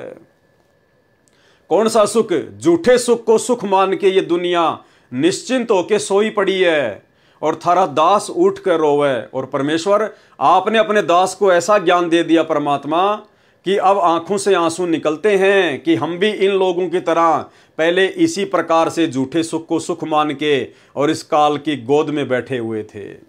हे परमेश्वर, अब आपने ऐसा अनमोल ज्ञान दे दिया परमात्मा, आपने वास्तविक सुख की परिभाषा से परिचित करवा दिया कि सतलोक की तुलना में तो 21 ब्रह्मांड के महासुरग के जो सुख हैं वो भी ऊंट के मुंह में जीरे के बराबर नहीं है। सतलोक वाले सुखों की तुलना में तो 21 ब्रह्मांड में सुख देखने को नहीं मिलते, देखने को भी। तो आपका दास उठ के रोता है, यानी पल पल उन बातों को याद करके आपके द्वारा हमारे ऊपर जो महा उपकार किया गया है परमेश्वर, उस उपकार को याद करके हमें रोना आता है। हमारी नींद उड़ गई है परमात्मा कि अब यदि हम रह गए किसी भी गलती से तो ये काल अब हमें ऐसा नाच नचाएगा, ऐसा नाच नचाएगा जिसकी हम कल्पना भी नहीं कर सकते। तो अब हम रोते हैं कि हे परमेश्वर, अब आप हमारा हाथ ना छोड़ देना गुरुदेव भगवान। हम नादानों को अपनी शरण में रखना परमात्मा, अपने चरणों में रखना मेरे परमेश्वर, क्योंकि अब हमें काललोक के इन सुख रूपी दुखों का और सतलोक के वास्तविक सुखों का आप जी के तत्व ज्ञान से वास्तविक ज्ञान हो गया है।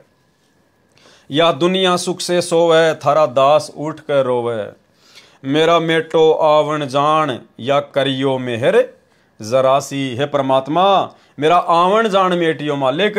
आवण यानी मनुष्य जन्म प्राप्त करना, और जाना यानी मरने के बाद फिर 84 लाख योनियों में जाना, नरक में जाना। तो हे परमेश्वर, हे गुरुदेव भगवान, हे सारी सृष्टि के समर्थ परमात्मा सतगुरु रामपाल जी भगवान, मेरा मेटो आवण जान, मेरा ये आने और जाने का जो चक्कर है, जो काल ने मुझे फंसा रखा है परमेश्वर, आप इसको समाप्त करना, आप इसको मेटना। या करियो मेहर जरासी। ये परमेश्वर, आपके लिए तो ये जन्म मरण का चक्कर समाप्त करना एक छोटा सा काम है परमात्मा आपके लिए तो। या करियो मेहर जरासी, आपके लिए तो जरा सा काम है परमात्मा, जरा सा काम है। और हमारे लिए तो परमात्मा ये पहाड़ से भी बढ़कर दुख बना हुआ है। तो हमारे गुरुदेव इतने समर्थ हैं, इतने महान हैं परमात्मा कि जन्म और मरण को समाप्त करना जो 21 ब्रह्मांड में किसी के बस की बात नहीं है। ये काल भी खुद जन्म और मरण में है, दुर्गा भी जन्म और मरण में है, ब्रह्मा विष्णु महेश 33 करोड़ देवी देवता सब जन्म मरण में है। यहां पर ये जेल है, इस जेल से बाहर कोई निकल ही नहीं सकता जब तक ये परमात्मा स्वयं निकाल कर ना लेकर जाए। इसलिए भगत अपने गुरुदेव भगवान की महिमा कर रहा है कि हे गुरुदेव भगवान, आप इतने समर्थ हैं, आप इतने शक्तिशाली हैं परमेश्वर। जो काम 21 ब्रह्मांड में किसी के लिए भी मुमकिन नहीं है परमेश्वर, आपके लिए तो वो जरा सा काम है। या करियो मेहर जरासी, आप इतने समर्थ हैं।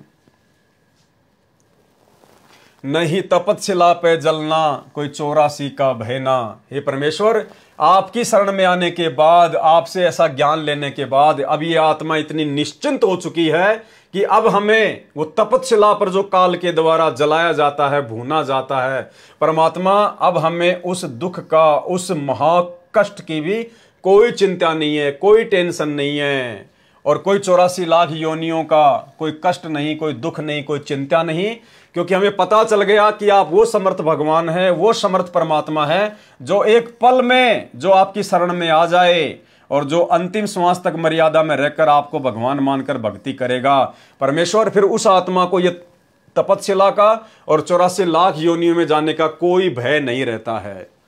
जिस प्रकार आदरणीय गरीबदास जी महाराज जी जब सतलोक देख कर आए तो फिर उन्होंने अपनी अमृतवाणी में कहा कि अजब नगर में ले गए हमको सतगुरु आण, झिलके बिंब अगाध गति और हम सूते चादर ताण।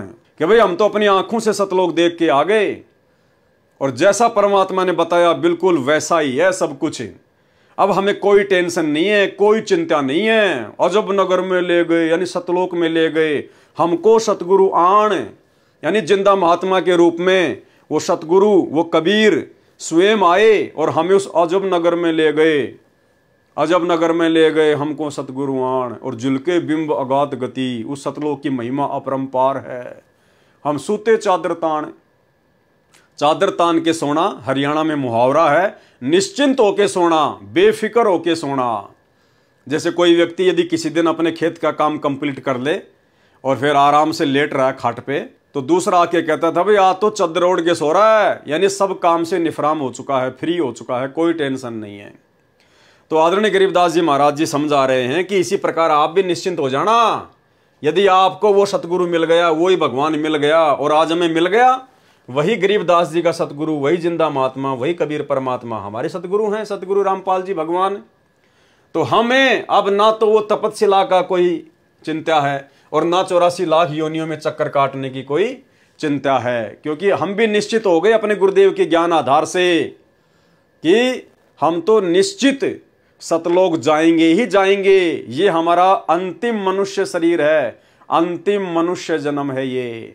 इसलिए हमें ना तो 84 लाख प्रकार के योनियों में जाने की कोई चिंता रही। यदि आजीवन मर्यादा में रह के भक्ति करेंगे तो, अगर मर्यादा तोड़ दी फिर तो जाना ही जाना है, फिर तो कोई बचाने वाला नहीं है, क्योंकि परमात्मा के भी कुछ नियम है, कुछ उसूल है भाई, काल के साथ कुछ एग्रीमेंट है। मर्यादा सबसे कंपलसरी है, मर्यादा बीच में है। अगर मर्यादा तोड़ दी फिर 84 लाख योनियों के कष्ट से परमात्मा नहीं बचाएगा, फिर तपस्या के महाकष्ट से ये परमात्मा नहीं बचाएगा। नहीं तपस्या पे जलना कोई 84 का भयना, रोग कट्या सुमेर समान, या गई तृष्णा खांसी। ये परमात्मा, ये सुमेर यानी पहाड़ जैसा ये कष्ट तपस्याकार 84 लाख योनियों का आपने एक पल में काट दिया मेरे मालिक, हमें अपनी शरण में लेके। या गई तृष्णा खांसी। तृष्णा खांसी यानी पहले इस बिना ज्ञान के, बिना तत्व ज्ञान के इस मन में खांसी की तरह जो इच्छाएं उठती थी, ये बना लूं, वो बना लूं, ये प्लाट ले लूं, वो प्लाट ले लूं, उसके लिए बना दूं, वहां सस्ता मिल रहा वो ले लूं, ये कार खरीद लूं, ये कोठी खरीद लूं। दुनिया भर की वो तृष्णाएं खांसी की तरह ये मन इस मानव शरीर में पैदा करता था, आदमी को एक सेकंड का चैन नहीं लेने देता था। अब परमेश्वर से तत्व ज्ञान मिलने के बाद और ऐसा समर्थ सतगुरु मिलने के बाद अब वो सारी इच्छाएं हर प्रकार की परमेश्वर ने एक झटके में समाप्त कर दी। अब यदि कोई इच्छा है, कोई तृष्णा है, तो केवल सतलोक जाने की है, और कोई तृष्णा, कोई इच्छा नहीं है। रोग कट्या सुमेर समान, या गई तृष्णा खांसी। तुम्हें कहां ढूंढ के लाऊं, मैं तड़प तड़प रह जाऊं। आप गए अमर स्थान, दई छोड़ तड़पती दासी। अब भाई और बहनों, ये जो लाइन है, ये लाइन हम सतगुरु रामपाल जी परमेश्वर जी के भक्तों ने नहीं बोलनी है। और हम सत्सेवकों ने जो नई भक्ति बोध पुस्तक छपवाई है, हमने उस भक्ति बोध पुस्तक से इस लाइन को परमानेंट हटा दिया है। हम इस लाइन को नहीं बोलते।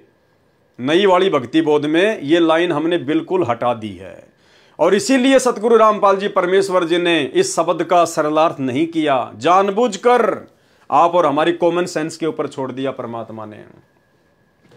तुम्हें कहां ढूंढ के लाऊं, मैं तड़प तड़प रह जाऊं। कौन कह रहा है? सतगुरु रामपाल जी परमेश्वर जी कह रहे हैं। किस आधार से कह रहे हैं? एक भगत की भूमिका में कह रहे हैं। किसके लिए कह रहे हैं? अपने मुंह बोले गुरुदेव आदरणीय रामदेवानंद जी के लिए कह रहे हैं। उनके शरीर छोड़ने के बाद कह रहे हैं, उनके सतलोक जाने के बाद कह रहे हैं। क्या कह रहे हैं? तुम्हें कहां ढूंढ के लाऊं, यानी हे गुरुदेव भगवान, मैं आपको कहां से खोज के लाऊं। मैं तो आपकी याद में, आपकी फिक्र में, आपकी चिंता में तड़प तड़प रह जाऊं, तड़प तड़प रह जाऊं। तो भाई हमें अपने गुरुदेव को ढूंढने की आवश्यकता कहां है? पहली बात तो हमारे गुरुदेव हमारे साथ में पल पल शब्द रूप में पल पल साथ हैं। वो हमसे दूर कभी होते नहीं। अगर भगवान हमसे दूर हो गए, अगर गुरुदेव भगवान एक सेकंड के लिए भी हमसे दूर हो गए तो काल बैठ जाएगा, भक्ति नहीं करने देगा। कुबद सोचेंगे, कुबद कुविचार उत्पन्न होंगे, हम भक्ति कर ही नहीं पाएंगे। अगर हमारे गुरुजी हमसे आज दूर हो जाएं एक पल के लिए भी, तो काल तो मौका देख रहा तुरंत, कब मैं और कैसे इस आत्मा में मैं प्रवेश करूं, कैसे इसके अंदर मैं अपने कुविचार डालूं, कुप्रेरणा करूं ताकि ये भक्ति से हटे। तो पहली बात तो सतगुरु रामपाल जी परमेश्वर जी शब्द रूप में अपने प्रत्येक सच्चे भगत के साथ में, उसके हृदय में विराजमान है। दूसरी बात, सतगुरु रामपाल जी भगवान शारीरिक रूप में भी आप और हमारे समक्ष हैं। शारीरिक रूप में भी धरती पर प्रकट है हमारे पूज्य गुरुदेव भगवान के रूप में। तो शब्द रूप में और शारीरिक रूप में, दोनों ही रूप में हमने अपने गुरुदेव भगवान को खोजने की जरूरत नहीं है, ढूंढने की जरूरत नहीं है। हमारे परमात्मा हमारे पास में है, यदि हम उनके द्वारा बताई गई भक्ति को मर्यादा में रह के कर रहे हैं तो ये जो वाणी है, ये सतगुरु रामपाल जी परमेश्वर जी ने एक भगत की भूमिका में अपने मुंह बोले गुरुदेव आदरणीय राम देवानंद जी के शरीर छोड़ने के बाद, सन 1997 में उन्होंने शरीर छोड़ दिया था। उनके शरीर छोड़ने के बाद में सतगुरु रामपाल जी ने यह शब्द लिखा है, यानी उनके जानने के बाद, उनके इस पृथ्वी लोक से जानने के बाद। तो अब इस लाइन को हम क्यों बोले, ये हमारे लिए नहीं है। हमारे गुरु जी तो हमारे समक्ष हैं, शब्द रूप में पल पल साथ हैं, और शारीरिक रूप में अपने मिशन को पूरा करने के लिए हिसार की छोटी जेल में बैठे हुए हैं। तो हम ये शब्द नहीं बोल सकते यहां पर कि तुम्हें कहां ढूंढ कर लाऊं, मैं तड़प तड़प रह जाऊं। क्यों भाई, अगर ढूंढना भी है तो जाओ हिसार जेल में, अगर किसी ने ढूंढना भी है तो चले जाओ हिसार जेल में। सबको पता है हिसार जेल में बैठे हुए हैं, तो ढूंढने की जरूरत कहां है, मालूम है कहां बैठे हुए हैं। ढूंढा तो उसको जाता है जिसका पता ना हो कि वो कहां चला गया, जो मिल ही नहीं सकता उसको ढूंढा जाता है, जबकि हमें तो पता है, ढूंढने की जरूरत ही नहीं है। ढूंढा उसको जाता है जो गुम जाता है। तो हमारे गुरुदेव कहां गुमे, सबको पता हिसार जेल में बैठे हैं। अगर ज्यादा ही मिलने की इच्छा हो रही है तो जाओ हिसार जेल में मिलके आ जाओ। ये बात बोलने की आवश्यकता कहां पड़ गई। तो ये बात पूज्य गुरुदेव जी ने एक भगत के रूप में लीला करते हुए और अपने गुरु जी के प्रति कैसी श्रद्धा, कैसे भाव होने चाहिए, ये आप और हमें समझाते हुए अपने मुंह बोले गुरुदेव के आदरणीय राम देवानंद जी के शरीर छोड़ने के बाद उन्होंने उनके प्यार में, उनके प्रेम में और ये वाणी लिखी है कि तुम्हें कहां ढूंढ कर लाऊं, मैं तड़प तड़प रह जाऊं। आप गए अमर स्थान, आप कहां चले गए, आप सतलोक चले गए, अमर स्थान को चले गए। अरे हमारे गुरुदेव तो हिसार जेल में बैठे भाई, और शब्द रूप में पल पल हमारे साथ में, कहां चले गए। ये तो अपने एक रूप में सतलोक में भी बैठे हैं, एक रूप में यहां बैठे हैं, और अन्य रूप में न जाने कहां कहां, कौन कौन से ब्रह्मांड में, कौन कौन से लोक में परमात्मा लीला कर रहे हैं। ये थोड़ी कि गुरु जी हिसार जेल में बैठे हैं, ये तो अक्षर पुरुष के लोक में भी न जाने कितने रूप बना के अपने बच्चों को ज्ञान सुना रहे हैं। 21 ब्रह्मांड में भी न जाने कितने लोकों में, कितने द्वीपों में, कितने ब्रह्मांडों में पता नहीं क्या क्या रूप धारण करके अपनी आत्माओं को ज्ञान समझा रहे हैं। ये तो पाताल लोक में भी इस समय क्या पता अपनी आत्माओं के लिए वो सत्संग कर रहे हो। तो इनके तो अनंत रूप हैं, अनंत कोटि कलाओं के स्वामी हैं ये तो आप गए अमर स्थान, ये आदरणीय राम देवानंद जी के लिए सतगुरु रामपाल जी परमेश्वर जी कह रहे कि आप गए अमर स्थान, और दई छोड़ तड़पती दासी, यानी आप मुझे अकेला छोड़ गए। भाई और बहनों, देखो सतगुरु रामपाल जी परमेश्वर जी ने 12वें पंथ में 17 फरवरी 1988 को आदरणीय राम देवानंद जी को अपना मुंह बोला गुरु बनाया था। तो 12वें पंथ के हिसाब से ही परमात्मा इस प्रकार की बातें लिख रहे हैं, दही छोड़ तड़पती दासी। जाना कल को हमारे पूज्य गुरुदेव भगवान ने भी है, क्योंकि परमात्मा है, काल के साथ एग्रीमेंट है, एक समय के बाद परमात्मा ने भी यहां से जाना है। लेकिन हम 13वें पंथ के पंथी हैं। अगर हमारे मन में कभी भी ये आ गई जरा सी भी बात कि हे गुरुदेव आप तो हमें तड़पता छोड़ गए, आप तो हमें तड़पता हुआ छोड़ गए, दही छोड़ तड़पती दासी, दासी यानी आत्मा, उसी समय फैल हो जाएंगे, उसी समय, क्योंकि बिचली पीढ़ी है। परमात्मा ने समझाने में, बताने में, प्रमाण दिखाने में कोई कमी नहीं छोड़ी, अपनी पहचान करवाने में कोई कमी नहीं छोड़ी है।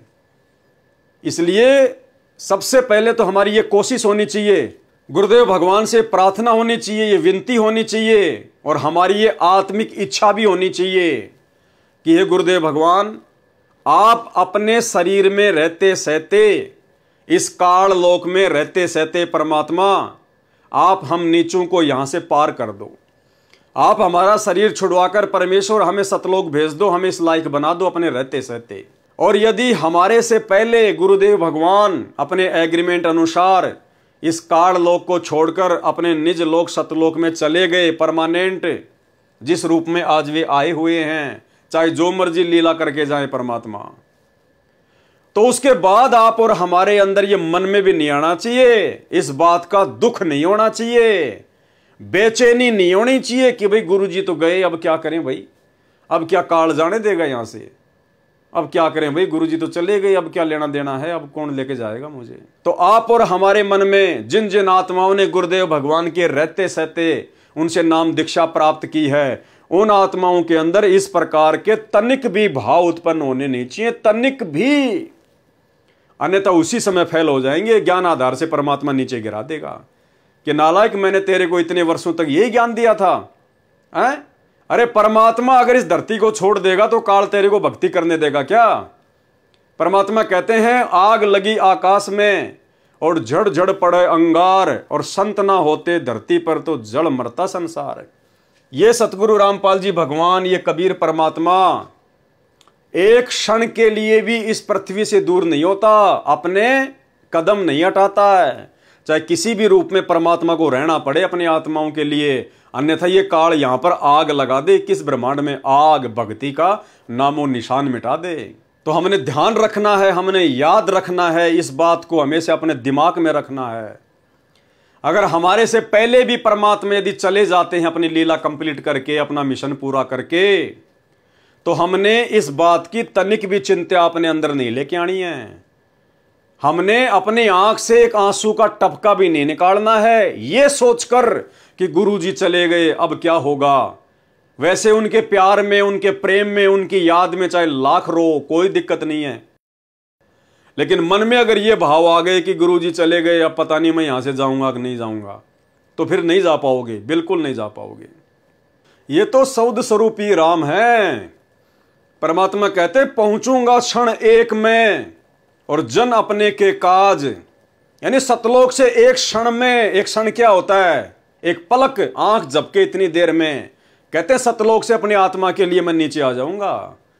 पहुंचूंगा क्षण एक में जन अपने के काज, हिरणा कुश उदर उदारिया, नरसिंह जू धर ल्यों साज। ये तो वो समर्थ भगवान है, ये हमसे दूर कहां है, ये हमसे दूर नहीं है। आज पूज्य गुरुदेव भगवान हिसार की छोटी जेल में बैठ के जो लीला कर रहे हैं, हमने उनसे शिक्षा लेनी चाहिए। परमात्मा ज्ञान आधार से हमारे को मजबूत कर रहे हैं, हमारी रिहर्सल चल रही है, प्रैक्टिस चल रही है।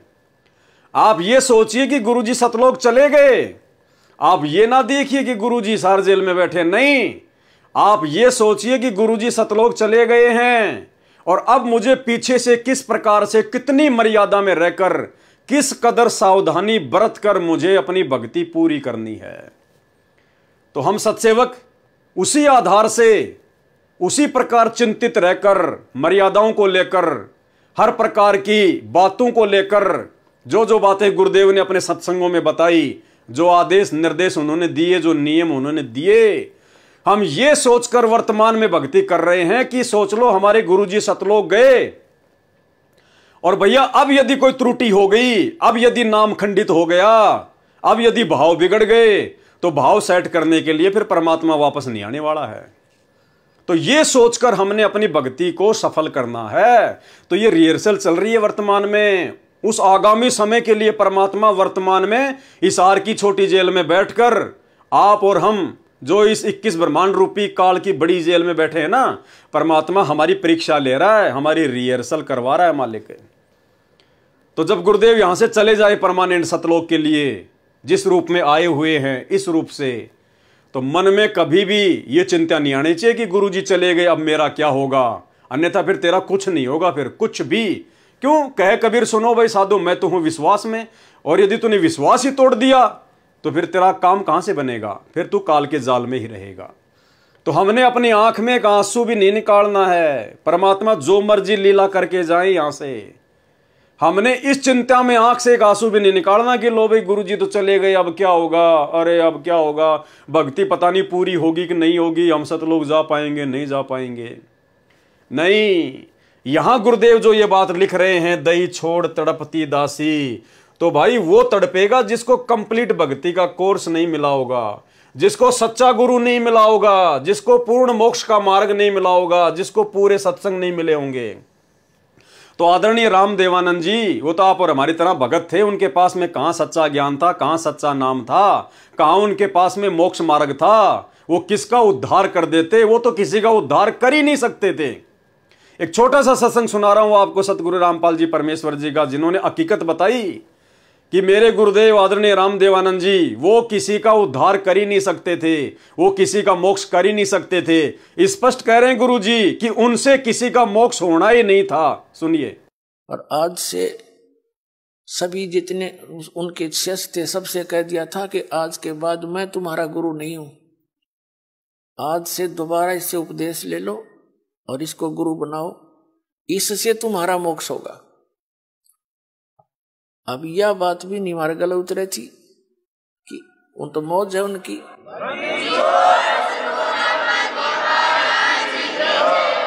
कहने का भाव यह था कि उन्होंने अपना वजन तार दिया, क्यों उन परमात्मा के हंस थे वो खास और सुनियोजित तरीके से इस बिचली पीढ़ी तक ये मूल धन लेना था हमने, और वो उनको उनके से द्वारा पार नहीं होने थे, ये पार इस दास के द्वारा होने थे। इसलिए उन्होंने अपना पल्ला झाड़ दिया और अपना वजन कति खत्म कर दिया। मैं तुम्हारा गुरु नहीं हूं, अब ये है वो गुरु जिसकी तुम्हें आवश्यकता है। छुड़ानी के अंदर उन्होंने स्पेशल ब्लॉक सबको सामने कह दिया था। तो बुद्धिमान व्यक्ति तो भाई और बहनों, बात समझ में आ रही होगी आपको धीरे धीरे कि मुंह बोला गुरु क्या होता है। मुंह बोला गुरु होता है लोक दिखावे में अपना गुरु बनाना। तो सतगुरु रामपाल जी परमेश्वर जी ने, जो कि स्वयं कबीर परमात्मा है और 650 साल पहले की तरह लीला करते हुए इन्होंने आदरणीय रामदेवानंद जी को अपना मुंह बोला गुरु बना रखा था। तो 12वें पंथ में वो पूरा ज्ञान नहीं था, 12वें पंथ में कंप्लीट मोक्ष मार्ग वाला ज्ञान नहीं था। उस आधार से परमात्मा ये लीला कर रहे, भूमिका करते हुए लिख रहे हैं। लेकिन हम तो 13वें यथार्थ कबीर पंथ के पंथी हैं। पूर्ण ब्रह्म परमेश्वर सतगुरु रामपाल जी परमेश्वर जी के भगत हैं। उन्होंने अनमोल तत्व ज्ञान दे दिया, भक्ति का कंप्लीट कोर्स दे दिया, नहीं दिया तो देके जाएंगे, उससे पहले जाने वाले नहीं हैं। ये परमेश्वर अपने जिस काम के लिए धरती पर प्रकट होता उसको पूरा करके जाते हैं, उसको कोई रोक नहीं सकता। तो कंप्लीट कोर्स देके जाएंगे परमात्मा। उसके बाद हमने तो भक्ति करनी है उसी उमंग के साथ, ये सोचकर कि परमात्मा पल पल हमारे साथ में है। जैसे आज हम सत्सेवक वर्तमान में अपने गुरुजी को घर पर ही प्रकट करके, ज्ञान को आधार बनाकर, घर को आश्रम बनाकर, गुरु को भगवान मानकर शब्द रूप में मालिक के घर घर में बैठ लग गए, परमात्मा को भोग लग रहा है। क्या हमें कोई चिंता है? हमें कोई टेंशन है? क्या परमात्मा ने किसी भी सच्चे सत्सेवक के ऊपर कोई आपत्ति आने दी, कोई समस्या आने दी? अरे थोड़ा बहुत जो नकली सत्सेवक है परमात्मा उस पर भी आपत्ति नहीं आने दे रहे। क्यों? क्योंकि आपने गुरुजी को शब्द रूप में मान लिया, आपने गुरुजी को भगवान मान लिया, परमात्मा मान लिया। और उधर सतलोक आश्रमों में देखो आए दिन लाशें उठती हैं, आए दिन लाशें। उनके सत्संगों में जाने वाले एक्सीडेंट होके मर रहे हैं, 12-12 भगत एक साथ। कभी कोई स्कॉर्पियो पलटी खा रही है, कभी कोई बस पलटी खा रही है, कभी कोई बीमारी से मर रहे हैं, कोरोना में हजारों मर गए। क्यों मर रहे हैं? क्योंकि उन्होंने अब अपने गुरु को भगवान नहीं माना। उन्होंने अपने गुरु के रहते सहते इस कागज की फोटो को रिजेक्ट नहीं किया। गुरु के रहते सहते वो लोग जून के महीने में इस कागज की फोटो को, कबीर जी की नकली फोटो को भगवान मान के पूज रहे हैं, परमात्मा मान के पूज रहे हैं। इसकी फोटो का लॉकेट अपने गले में पहनते हैं। अरे तुम्हारा पति एक है या दो है या चार है? एक है सादे सब सदे और सब सादे सब जाए, माली सींचे मूल को फले फूले अघाए। और एक सत्संग में क्या बताया गुरुदेव ने कि भाई गुरु और गोविंद दो नहीं भाई, और जब तक दो समझोगे दो जक में जाई, नरक में जाएगा। कहते हैं जो अपने गुरु के अलावा किसी और को परमात्मा मानता है, कहते हैं वो तो कुत्ते की योनि में जाएगा, कुत्ते की योनि में। सुनिए, गुरु और परमात्मा में कोई अंतर नहीं होता, जब तक दो समझ कर चाल रहा है, कबीर साहब कहते हैं वो कुत्ते की योनि में जाएगा। तो भाई और बहनों, ऐसी गलती हम सत्सेवक नहीं करेंगे, ना आज करेंगे ना आने वाले समय में करेंगे, जब तक आशीर्वाद गुरुदेव भगवान का रहेगा। तो तुम्हें कहां ढूंढ कर लाऊं, मैं तड़प तड़प रह जाऊं, और आप गए अमर स्थान, दई छोड़ तड़पती दासी। तो ये लाइन हम सतसेवकों ने नहीं बोलनी है, और हमने जो भक्ति बोध छपवाई है उसमें से हमने इस लाइन को बिल्कुल हटा दिया है, क्योंकि ये हमारे लिए नहीं है। इसीलिए परमात्मा ने इस शब्द का अनुवाद नहीं किया, इस शब्द का सरलार्थ नहीं किया, क्योंकि ये आप और हमारी कॉमन सेंस की परीक्षा है। अब सबके लास्ट में क्या वाणी है? स्वामी राम देवानंद जी दाता, आपकी घनी सतावें बाता, तेरा राम पाल अज्ञान, हो अज्ञान किया सतलोक का वासी। अब सतसेवकों को छोड़कर, साध संगति से जुड़े हुए भाई बहनों को छोड़कर, सतलोक आश्रमों से जुड़े हुए सारे भाई बहन, वो 90% संगत इस वाणी को ज्यों का त्यों बोलती है, रोज बोलती है। स्वामी राम देवानंद जी दाता, आपकी घनी सतावें बाता। अरे कौन से भगत को स्वामी राम देवानंद जी की बातें सता रही है, जरा बताना एक आधा। वो सतलोक आश्रमों से जुड़ी हुई 90% संगत में कोई एक तो बता दो जिसको स्वामी राम देवानंद जी की बातें सता रही हो, उनकी याद सता रही हो। अरे तुमने उनको कोई कर्जा दे रखा था क्या, जो कि बिना चुकाए वो मर गए हैं, और तुम्हें उनकी याद आ रही है? अरे तुमने कभी उनके सत्संग सुने क्या? तुमने कभी राम देवानंद जी के सत्संग सुने क्या? तुम लोगों ने राम देवानंद जी से नाम दीक्षा ली है क्या? तुम्हारे गुरु राम देवानंद जी हैं क्या? फिर तुम्हें कौन सी बातें सताएंगी उनकी भाई? ना तुमने उनको कभी देखा, 99.99% संगत ने कभी आदरणीय राम देवानंद जी को देखा ही नहीं, कभी साक्षात रूप में कभी नहीं देखा। ना उनके कोई सत्संग सुने, ना कभी उनके सत्संग कोई रिकॉर्ड हुए, और ना उन्होंने आप लोगों को नाम दीक्षा दी। तो कौन सी बात सताएगी आपको उनकी? फिर क्यों फॉर्मेलिटी कर रहे हो? क्यों फिर झूठ मूठ में ये लाइन बोल रहे हो? और इससे पहले ये लाइन, स्वामी राम देवानंद दाता। अरे भैया, तुम्हारे दाता कौन है? तुम्हारे दाता सतगुरु रामपाल जी हैं। तुमने उपदेश सतगुरु रामपाल जी से लिया है। दाता यानी भगवान परमात्मा। तो तुम्हारे दाता कौन है? स्वामी राम देवानंद दाता। दादा गुरु जी आपके दाता हैं क्या? आपके भगवान हैं क्या? आपके मालिक हैं क्या? अगर वे आपके दाता हैं तो फिर ये क्या लगते हैं आपके? फिर सतगुरु रामपाल जी आपके क्या लगते हैं? ये आपके दाता नहीं है? या फिर ये भी आपके दाता हैं? तो फिर तो दो दाता हो गए, और फिर आत्मा एक है तो उसके दाता दो नहीं हो सकते। तो ये कौन कह रहे हैं? ये सतगुरु रामपाल जी परमेश्वर एक भगत होने के नाते अपने गुरु जी के प्रति अपने भाव व्यक्त कर रहे हैं। सतगुरु रामपाल जी अपने मुंह बोले गुरु जी के लिए उनकी महिमा में आप और हमें ये पाठ पढ़ाते हुए कि एक भगत का गुरु जी के प्रति कैसा भाव होना चाहिए। तो ये लाइन सतगुरु रामपाल जी अपने मुंह बोले गुरु जी के लिए बोल रहे हैं कि स्वामी राम देवानंद दाता। भाई हमारे स्वामी तो हमारे सतगुरुदेव हैं। हमने जिनकी शकल ही नहीं देखी वो हमारे स्वामी कैसे हो गए? वो हमारे दाता कैसे हो गए? तो सतगुरु रामपाल जी एक भगत की भूमिका में आप और हमें भक्ति का पाठ सिखाने के लिए कि गुरु के प्रति कैसे भाव होने चाहिए, अपने मुंह बोले गुरुदेव के लिए कह रहे हैं कि स्वामी राम देवानंद दाता, आपकी घनी सतावे बाता। भाई इनको सता सकती हैं क्योंकि सतगुरु रामपाल जी ने उनकी संगत की है, उनके साथ में रहे हैं, उनसे बातें की हैं, उनसे उपदेश लिया है लोक दिखावे में। तो सतगुरु रामपाल जी कह सकते हैं कि आपकी घनी सतावे बाता। बाकी संगत को क्यों सताएंगी भाई? आपसे वो कर्जा लेके थोड़ी मर गए।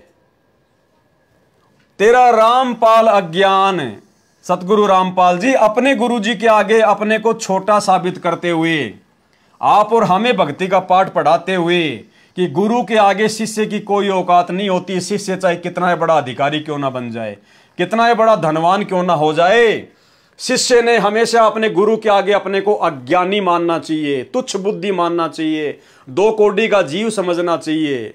भाई ये तो भगवान है, परमात्मा है, इनसे बड़ा तो कोई नहीं है। लेकिन आप और हमें गुरु महिमा का पाठ पढ़ाते हुए इन्होंने एक मुंह बोला गुरु बनाया एक आत्मा को, और हमें बता रहे हैं कि गुरु जी के प्रति कैसे भाव होने चाहिए। भगत चाहे कितना बड़ा IAS अधिकारी क्यों ना हो, प्रधानमंत्री राष्ट्रपति क्यों ना हो, अगर इनका भगत है तो इसी प्रकार से अपने आप को अज्ञानी समझना पड़ेगा। अपने गुरुजी के आगे आधीन होकर रहना पड़ेगा, उनका कुत्ता बन के रहना पड़ेगा, चाहे वो राष्ट्रपति क्यों ना है देश का। तो हमें ये भक्ति का पाठ सिखाने के लिए सतगुरु रामपाल जी परमेश्वर एक भगत की भूमिका में अपने मुंह बोले गुरुदेव के लिए ये शब्द यूज कर रहे हैं। तो ये लाइन हम क्यों बोले भाई? ये लाइन हमारे मतलब की है ही नहीं कि या सतलोक का वासी।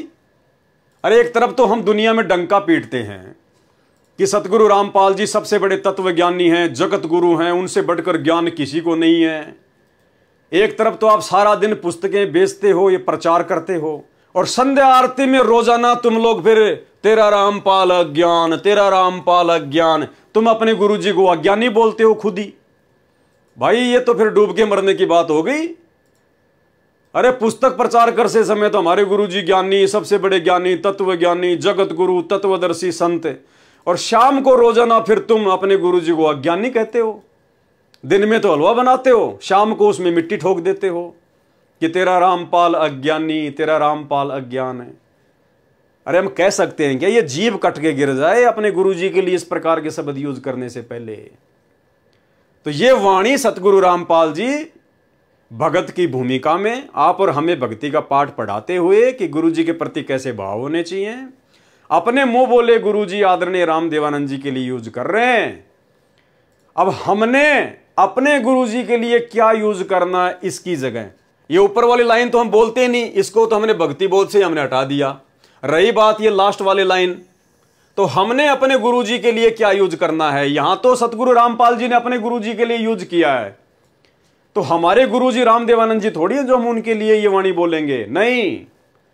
हमारे पूज्य गुरुदेव हैं सतगुरु रामपाल जी भगवान, जिनके सामने हाथ में भक्ति बोध लेके हम ये शब्द बोलते हैं, मेरे गुरुदेव भगवान दियो काट काट की फांसी। तो लास्ट की लाइन में अपने गुरुदेव का नाम लिखकर उनकी महिमा में हम सत्सेवक क्या बोलते हैं, ऐसा नहीं बोलते जो लिखा हुआ है, नहीं। इसीलिए परमात्मा ने आप और हमारी कॉमन सेंस को चेक करने के लिए इसका सरलार्थ नहीं किया। और आज से नहीं, हम सत्सेवक पिछले 8 वर्षों से, 2016 से, जब से परमात्मा ने सद्बुद्धि बख्शी है, तब से हम सभी हजारों की संख्या में सत्सेवक भाई बहन इस लास्ट की लाइन की जगह कि स्वामी रामदेवानंद जी दाता आपकी घनी सतावे बाता, तेरा रामपाल अज्ञान किया सतलोक का वासी, हम इस लाइन को नहीं बोलते। इसकी जगह हम क्या बोलते हैं, परमेश्वर सतगुरु रामपाल जी दाता आपकी घनी अमोलक बाता। अमोलक बाता यानी जिन बातों के बराबर और दुनिया में कोई बात ही नहीं हो, जिससे बढ़कर कोई ज्ञान ही नहीं हो, अनमोल बातें, सत्संग। परमेश्वर सतगुरु रामपाल जी दाता आपकी घनी अमोलक बाता, थारा पवन दास अज्ञान अज्ञान कि जो सत्य लोक का वासी। थारा पवन दास अज्ञान कि ये परमेश्वर आपका ये तुच्छ 2 कोटि का जीव, ये सेवक है, मालिक महाअज्ञानी है। थारा पवन दास अज्ञान कि जो सतलोक का वासी है। परमात्मा इस दास को सतलोक का वासी करना। क्यों? क्योंकि ये शब्द संध्या आरती के माध्यम से हम अपने गुरुदेव सतगुरु रामपाल जी की महिमा में गा रहे हैं, ना कि हम हमारे दादा गुरु जी के लिए गा रहे हैं। उनके लिए तो हमने गाना ही नहीं है, हमारा उनका कोई रिश्ता ही नहीं है, कोई मतलब ही नहीं है, कोई लेना देना ही नहीं है। हमारे गुरुदेव, हमारे स्वामी, हमारे दाता सतगुरु रामपाल जी हैं। इसलिए गुरुदेव भगवान ने जानबूझकर इस शब्द का सरलार्थ नहीं किया, आप और हम भक्तों की कॉमन सेंस के लिए।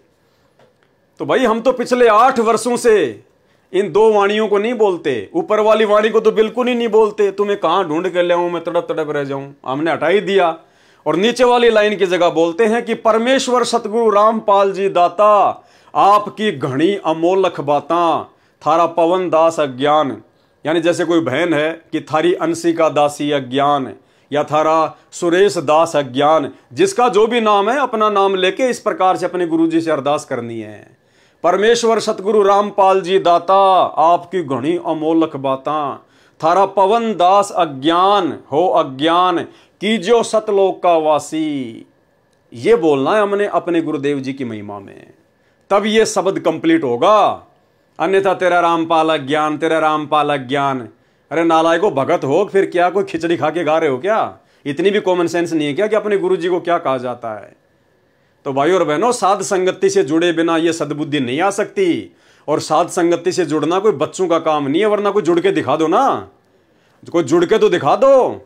सबको पता है साध संगति क्या है, सत्सेवक क्या है, पूरी संगत को पता है, पूरी संगत को पता है। चाहे किसी को गुरु जी के भाई का नाम पता हो ना पता हो, गुरु जी की जो कलयुगी जो पत्नी है, बेटा बेटी रिश्तेदार या कोऑर्डिनेटर, उनका नाम पता हो या ना पता हो, लेकिन सतगुरु रामपाल जी परमेश्वर जी की जो करोड़ों की संगत पूरे विश्व में है, सबको पता है। बच्चे बच्चे को पता है कि साध संगति क्या है और सत्सेवक क्या है। देखे, जुड़ के दिखा दो ना भाई। जुड़ने के लिए इतने संस्कार चाहिए, इतने संस्कार, युगों युगों की तपस्या चाहिए, सतगुरुदेव भगवान का भरपूर आशीर्वाद चाहिए, उनकी मेहर चाहिए, तब जाकर साध संगतियां नसीब होती है। साध संगति से जुड़ना कोई बच्चों का खेल नहीं है। तो यह सतगुरु की विशेष मेहर, विशेष दया केवल सत्सेवकों के ऊपर। तो भाई और बहनों, बहुत बड़ी रजा, बहुत बड़ी मेहर परम पूज्य परमेश्वर सतगुरु रामपाल जी भगवान की। और ये कार्य जो कंप्लीट हुआ है आज, तीनों समय की आरतियों का, नित्य नियम का कंप्लीट हो चुका सरलार्थ, रमेणी का कंप्लीट हो चुका, और आज संध्या आरती के ऊपर ये लास्ट वीडियो जो कि कंप्लीट हो चुका है। ये सतगुरु रामपाल जी परमेश्वर जी की विशेष विशेष विशेष वीआईपी रजा के बिना ये संभव हो ही नहीं सकता था, ये कंप्लीट हो ही नहीं सकता था। 30 साल हो गई, परमेश्वर ने इसी समय इस काम को कंप्लीट करवाना था, इस सेवा को परमात्मा ने पूरा करवाना था। और सौभाग्य आप और हमारा कि परमेश्वर ने सत्सेवकों को अपनी इस विशेष वीआईपी सेवा के लिए चुना। तो भाई और बहनों, आप और हम सब दो कोटि के तुच्छ जीव हैं, हमारी कोई हैसियत नहीं, कोई औकात नहीं है। आप लोगों को समझने की शक्ति भी सतगुरु रामपाल जी भगवान ने प्रदान करी, और दास को समझाने की दया भी सतगुरु रामपाल जी भगवान ने प्रदान करी। अन्यथा अल्लाह मेहरबान तो गधा पहलवान, इसके अलावा आप और हमारी कोई औकात, कोई हैसियत नहीं है। तो तीनों समय की आरतियों का सतगुरु रामपाल जी भगवान के विशेष विशेष आशीर्वाद से सरलार्थ कंप्लीट हुआ। और इसके लिए हम पूज्य गुरुदेव भगवान का जितना अनंत कोटि दंडवत धन्यवाद करें उतना थोड़ा है। हे परमपिता परमात्मा, हे सारी सृष्टि के रचनहार, हे कुल मालिक सतगुरु रामपाल जी परमेश्वर, अल्लाहू अकबर, आप जी इसी प्रकार से अपने सत्सेवक बच्चों पर परमात्मा इसी प्रकार से अपनी मेहर, अपनी दया, अपनी दया दृष्टि, अपनी कृपा दृष्टि, अपनी रजा बनाए रखना परमात्मा। आपके आशीर्वाद के बिना परमात्मा हम एक कदम भी भक्ति मार्ग पर ज्ञान आधार से आगे नहीं चल सकते। हे परमेश्वर, आपने लाखों करोड़ों की संगत में से अपने हीरो मोती लाल छांट के साथ संगति से जोड़े हैं। यह आपकी विशेष विशेष मेहर है परमात्मा, और आपकी विशेष मेहर परमात्मा अंतिम श्वास तक इसी प्रकार से बनी रहे। आपका आशीर्वाद हम तुच्छ जीवों के शीश पर इसी प्रकार से बने रहे परमेश्वर। बस हमारी यही इच्छा, यही हमारी कामना है। यदि आप खुश हैं तो परमात्मा फिर भक्ति में कोई बाधा नहीं है। तो भाई और बहनों, इसी स्तुति के साथ में, इसी प्रार्थना के साथ में, और आज हम सतगुरुदेव भगवान से आशीर्वाद प्राप्त करेंगे। लास्ट में परमात्मा का जयकारा लगाएंगे, परमात्मा का धन्यवाद करेंगे। बंदी छोड़ सतगुरु रामपाल जी भगवान की जय हो। परमपिता परमात्मा, सारी सृष्टि के रचनहार, कुल मालिक, असंख्य ब्रह्मांडों के स्वामी, जगत गुरु, तीनों लोकों में प्रवेश करके सबका भरण पोषण करने वाले, राजाधिराज, आत्माधार, नाथों के नाथ, देवों के देव, महादेव, सर्वेश्वर, महेश्वर, मृत्युंजय, अजरो अमर, आदि अनादि, सनातनी प्रभु, जगत पिता जगदीश्वर, श्री श्री 1008 की उपाधि के वास्तविक अधिकारी, अकाल मूर्त सौद स्वरूपी राम वासुदेव, सर्वगतम ब्रह्म, परम पूज्य, प्रथम पूज्य, परम संत, परम पुरुष, परम धनी, परम दयालु, सत्य कबीर, हक्का कबीर, अल्लाह कबीर, अल्लाह अकबर, बाखबर, अल्लाह ताला, जगत के तारणहार, जगत के मुक्तिदाता, जगत के जगन्नाथ, हारे के सहारे, हिंदुओं के राम, मुसलमानों के अल्लाह, सिखों के वाहिगुरु, ईसाइयों के मसीह, दया के सागर दयानिधि, करुणा के सागर करुणानिधि, स्वयंभू परिभू, संकट मोचन, कष्ट हरण, मंगल करण, दुख भंजन, अविगत कबीर, निर्विकार निर्विषम परमात्मा, अलय अलेख सतगुरु, आदि अनादि सतगुरु, असली मर्यादा पुरुषोत्तम, असली राम, असली कृष्ण, असली घनश्याम, असली मुरारी,